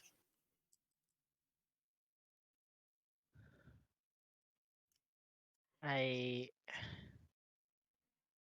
guess. Haran does not understand the metaphor. Yeah. No, yeah, I mean, I'm used to seeing it in like a going forward in time. You've got to go faster than light to go back in time, but also nothing can go faster than light. Even if you were trying to use it to go back in time, you'd have to slow down again, which would then put you, you know, back going slower again. And it's like, well, okay.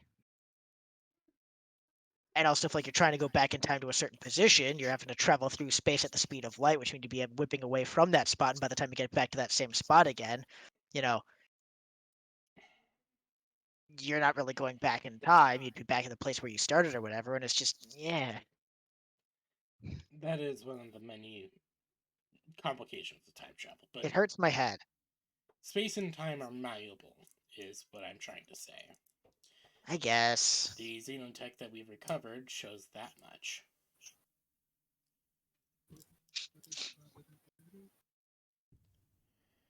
But then Yeah, I again, haven't looked too much at it. the technology of the event has proven most useful in many of our projects.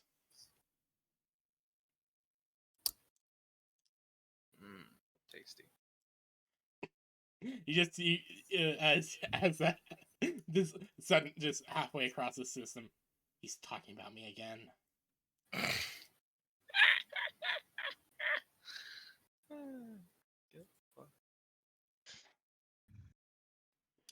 But yes, technology. But we are. But yes, it is. It has happened a few times where new people will be born into being a Ravager. It is rare, but it has happened. I as you can see. understand that child conception and birth would be kind of Hard if difficult. everyone's got all their bits replaced with metal. Yes. It is a You know, but difficult not thing to be too work around. judgmental, but maybe they should have thought that through before putting all the cybernetics in everybody.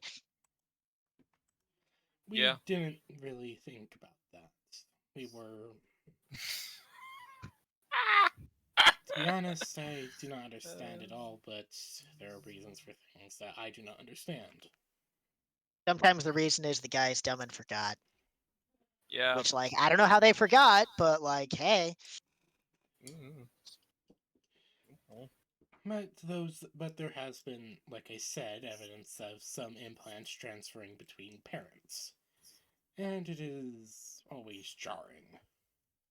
yeah, no kidding. How an implant that's put on after life can affect the, you know, DNA, like that defeats all that we know about genetics and stuff. That's like that. The one there was that one French guy who talked about evolution like a giraffe and stuff. And if you like flex enough, then like your kids will have good muscles. And like everyone proved that was bogus, but like here we are. She just looks at you very confused. What is a giraffe? Oh, they're like super cool. So it's like, She you ever has- seen a horse? What is a horse? Okay. Have She you seen did- any sort of mammalian animal? She just thinks for a moment, I've seen a few, but I do not believe that you've seen them. Okay, well, a giraffe is a type of creature. It's covered in fur, and they've got four like gangly legs with hooves, cloven hooves, I believe. Now, She starts drawing what you're describing. a giraffe normally to its shoulder is about 15 feet tall, right? You know, nothing, not bad by any means. But then it's got this huge neck that sticks up at like 15-degree angle from straight directly up, and it's like another 20 feet long. And then they have this huge neck, and they have that so that they can go and like reach leaves at the top of trees and stuff because of like big neck and everything. Scribble, scribble, scribble. You just see her drawing what you have described, and it is. It looks like a very long-necked borzoi. Yeah, basically. A long-necked what? A borzoi. It's a Russian hunting dog. Ah, Yeah. You know the Vicar Amelia from Bloodborne? yes. Yeah, that's a borzoi. Okay, yeah, I it's see. just Don't ask basically how I that, know but about very it. long, but very, very long neck. It's just a borzoi with a very long neck. It's a very tall borzoi.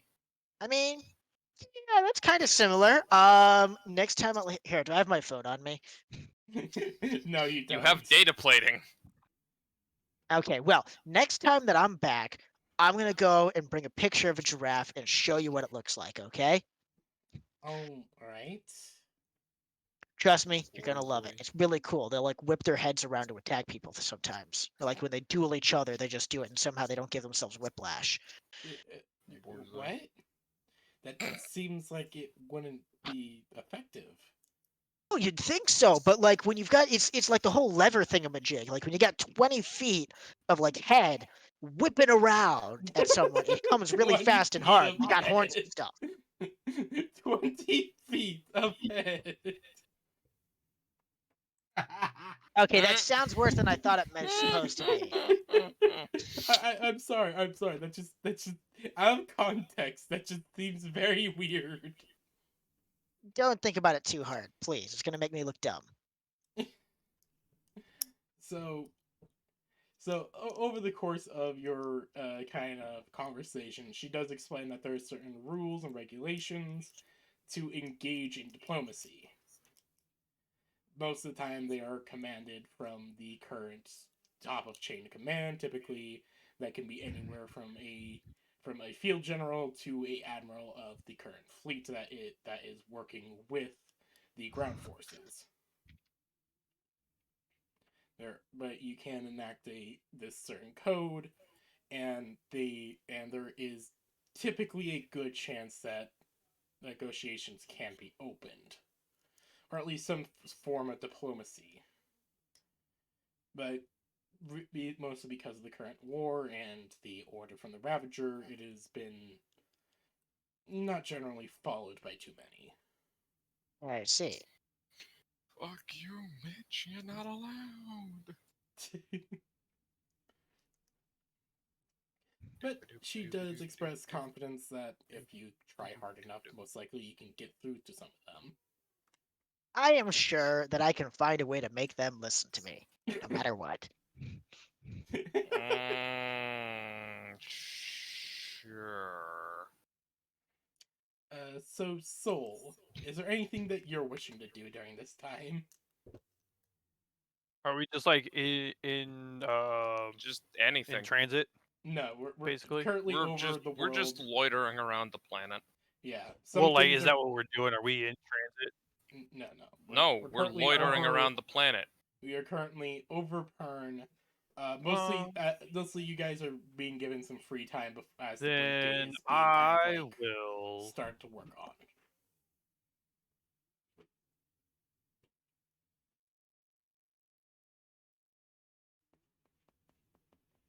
Then my character will be working on their mechs and Will they also be Hitting the trying to gym a lot.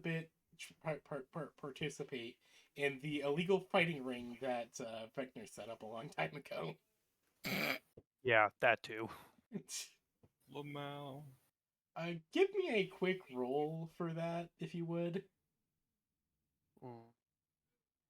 Like a quick d20 roll for how you do in the arena. Okay, I have +2 to apply fist to face. Sure, let's go for that.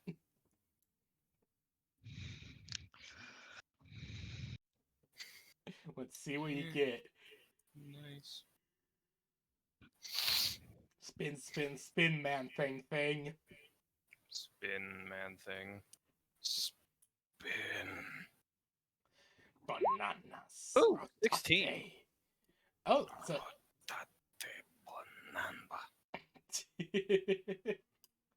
so you are so the arena fighting goes very well for you, Nice. as you're able to knock out a few victories. You do lose once or twice, but in general you are doing pretty well in the arena. I'm holding back. Nice. That's why I lose sometimes. Sometimes you lose because the other person is in an Atlas, Yeah. and they don't give a fuck about your mass. You're not gonna fucking win. They are going to fucking They are going to be a human-sized person suplexing a Force-sized mech. Yes. They do not care about the laws of physics, for they are in an Atlas. Fuck you, bitch. They'll find a way to suplex your ass. And not even joking, that's actually part of the rules of Atlas, and I love it. Yep.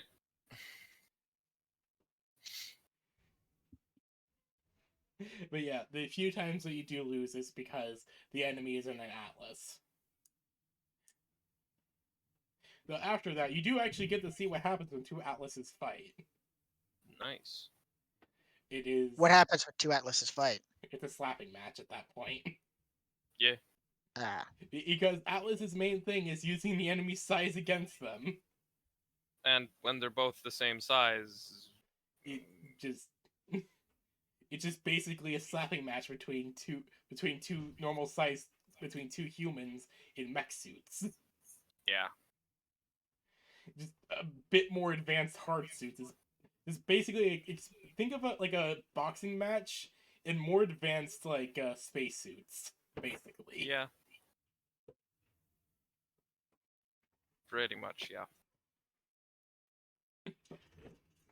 So over the course of you guys just doing your things, from upgrading mechs, from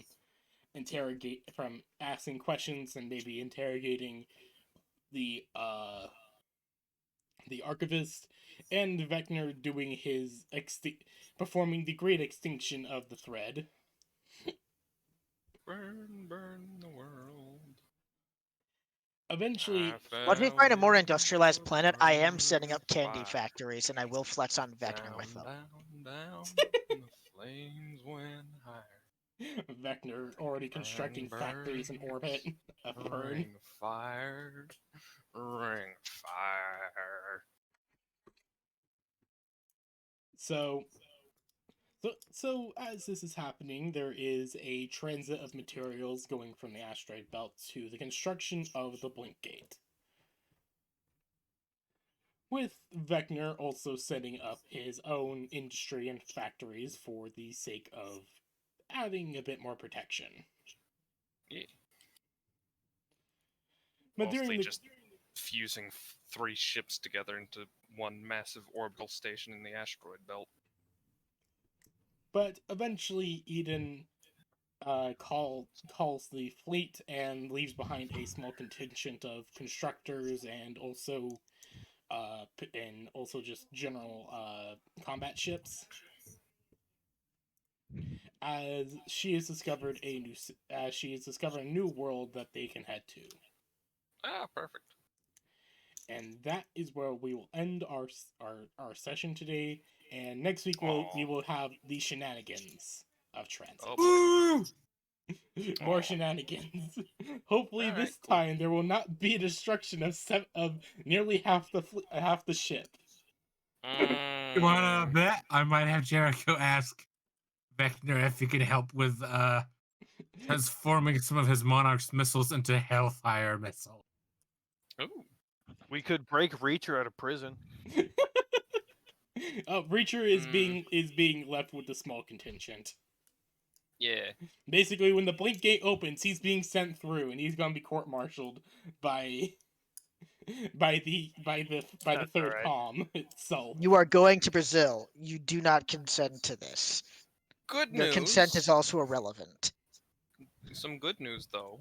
The orbital station is coming with us, Yeah, that's nice. along with most of the asteroids. Should we really be bringing that much stuff with us? Well, it's 3 ships worth of engines and a gravity net. It'll be fine. As the fleet is starting to form up, there will actually be some activity on the Red Star. Oh, well, the red planet, Yes, the Red Planet, because but it's not a star. it's generally just called the Red Star because the locals Yes, are valid. weird. Because it glows. Because the locals are primitives. As from the surface of the planet, parts start to rise out. Huh? Parts of the planet start to rise up. I'm sorry, what? It's They're the Kevin moving mountains. Unicron! Oh god, it's Unicron! Oh no! Oh fuck, I thought we stopped it. As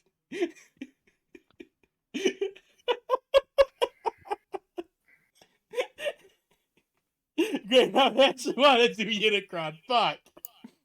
Oh god. Tell me, story change of plan. It's Unicron time. No, it's not. I just. Also, nice, very sped up GIF of one of the coolest transformation scenes in G1. Right? No, not even G1. That was literally the movie. Yeah, the movie. That is actually just like a really cool transformation scene, though, because Unicron is just Yeah. cool. Right. Cool as hell. Right? Like literally entire planet transforms. Fuck you, transforms your planet. But yes, pieces start to rise out of it, and eventually you start to see as dust and parts fall off of these rising pieces that you notice that they are, as they rise out of the gravity well and start to reveal more of the crystalline underpart of the world. Eventually, it kind of resembles something like if you've ever played Outer Wilds, Dark Bramble.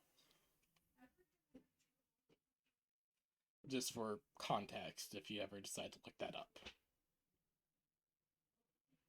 Instead of like weird interdimensional vines, it's just crystal. And you notice that a lot of the pieces that have come out are like ships. Massive, but are like the ships that you would are just spaceships. And you all For the rock guys and not the strand, whatever it's called, the threads. no, yeah, this is coming from the Rock Guy planet. As there is a message that is sent out to the fleet saying, "Home calls for aid, and we send." I'm back. Hi, back. I'm Dad. Hey, Hello. Vector, the rock people are sending ships to their homeworld.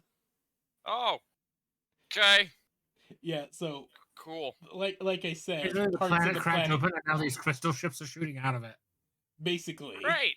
Well, that's good.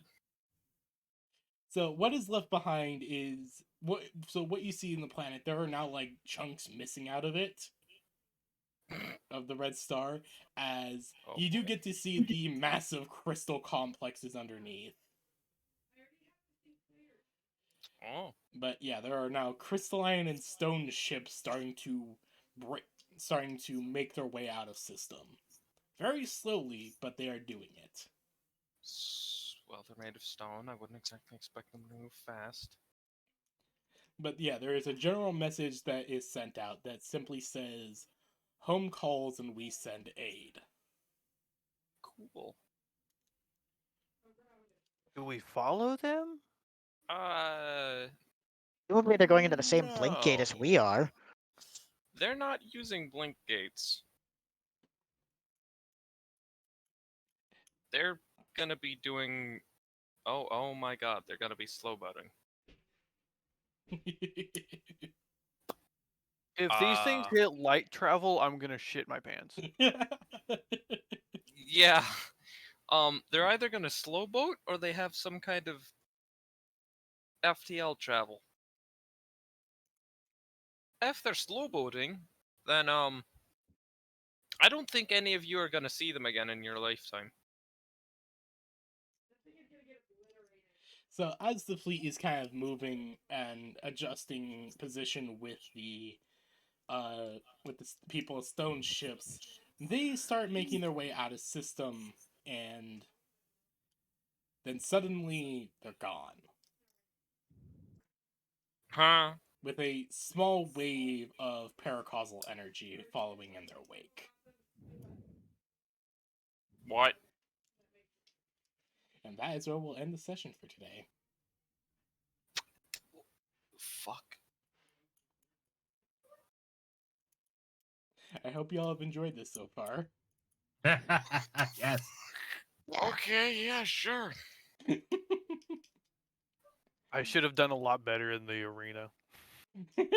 I have Brawler and Brutal all at 3.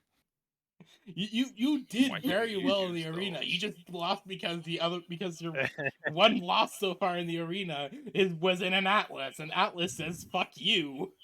Yeah. If you are bigger than an Atlas, they will be able to suplex you. That is their rule. And Oh, because but I have Fomorian Frame. I can't be knocked prone, pulled, or knocked back by smaller characters, regardless of what system or weapon causes the effect. Well, whatever. I think it only applies to mechs, though. It only applies to mechs, so. Yeah. So, no matter what, I hope you all have enjoyed this so far. Vecna, Yeah. I do hope that you enjoy the People of Stone so far. I like them. They're nice. But we will possibly Also- get into how the fuck they just disappeared later. Makes Where sense. next week we'll be having shenanigans. I'm Part going to 2, blame Magix. where we'll do shenanigans part 2, Electric Boogaloo. Ooh, woo. Oh well. No. So after Oh, this, yeah. would anyone like to play some Darktide today? Yeah, fuck No. yeah. I don't have Because- Dark Tide. I'm still waiting on my friend I to get don't me have that for Dark Tide. Christmas. I have D&D later tonight, Ah, that's fine. Oh, which means also that like I have to do more chores like getting my groceries and stuff before that starts, which means I probably have to dip out of this shortly. All right, oh. that's Yeah, fine. We but can at least always one play thing later. I can post before in the 40K server. I did get some new art from Vez that you guys may like. Where did you post that? I haven't posted it yet. It's going to be in the 40K server. All right, I'm excited to see it. But yeah, so I hope you guys have enjoyed this so far, and we will reconvene next week with shenanigans. Yeah. Fuck yeah. See ya. See ya. Vecna got his orbital station. I'm happy. going to go take a nap now. All right, see you. See you, hon. Good night, everyone.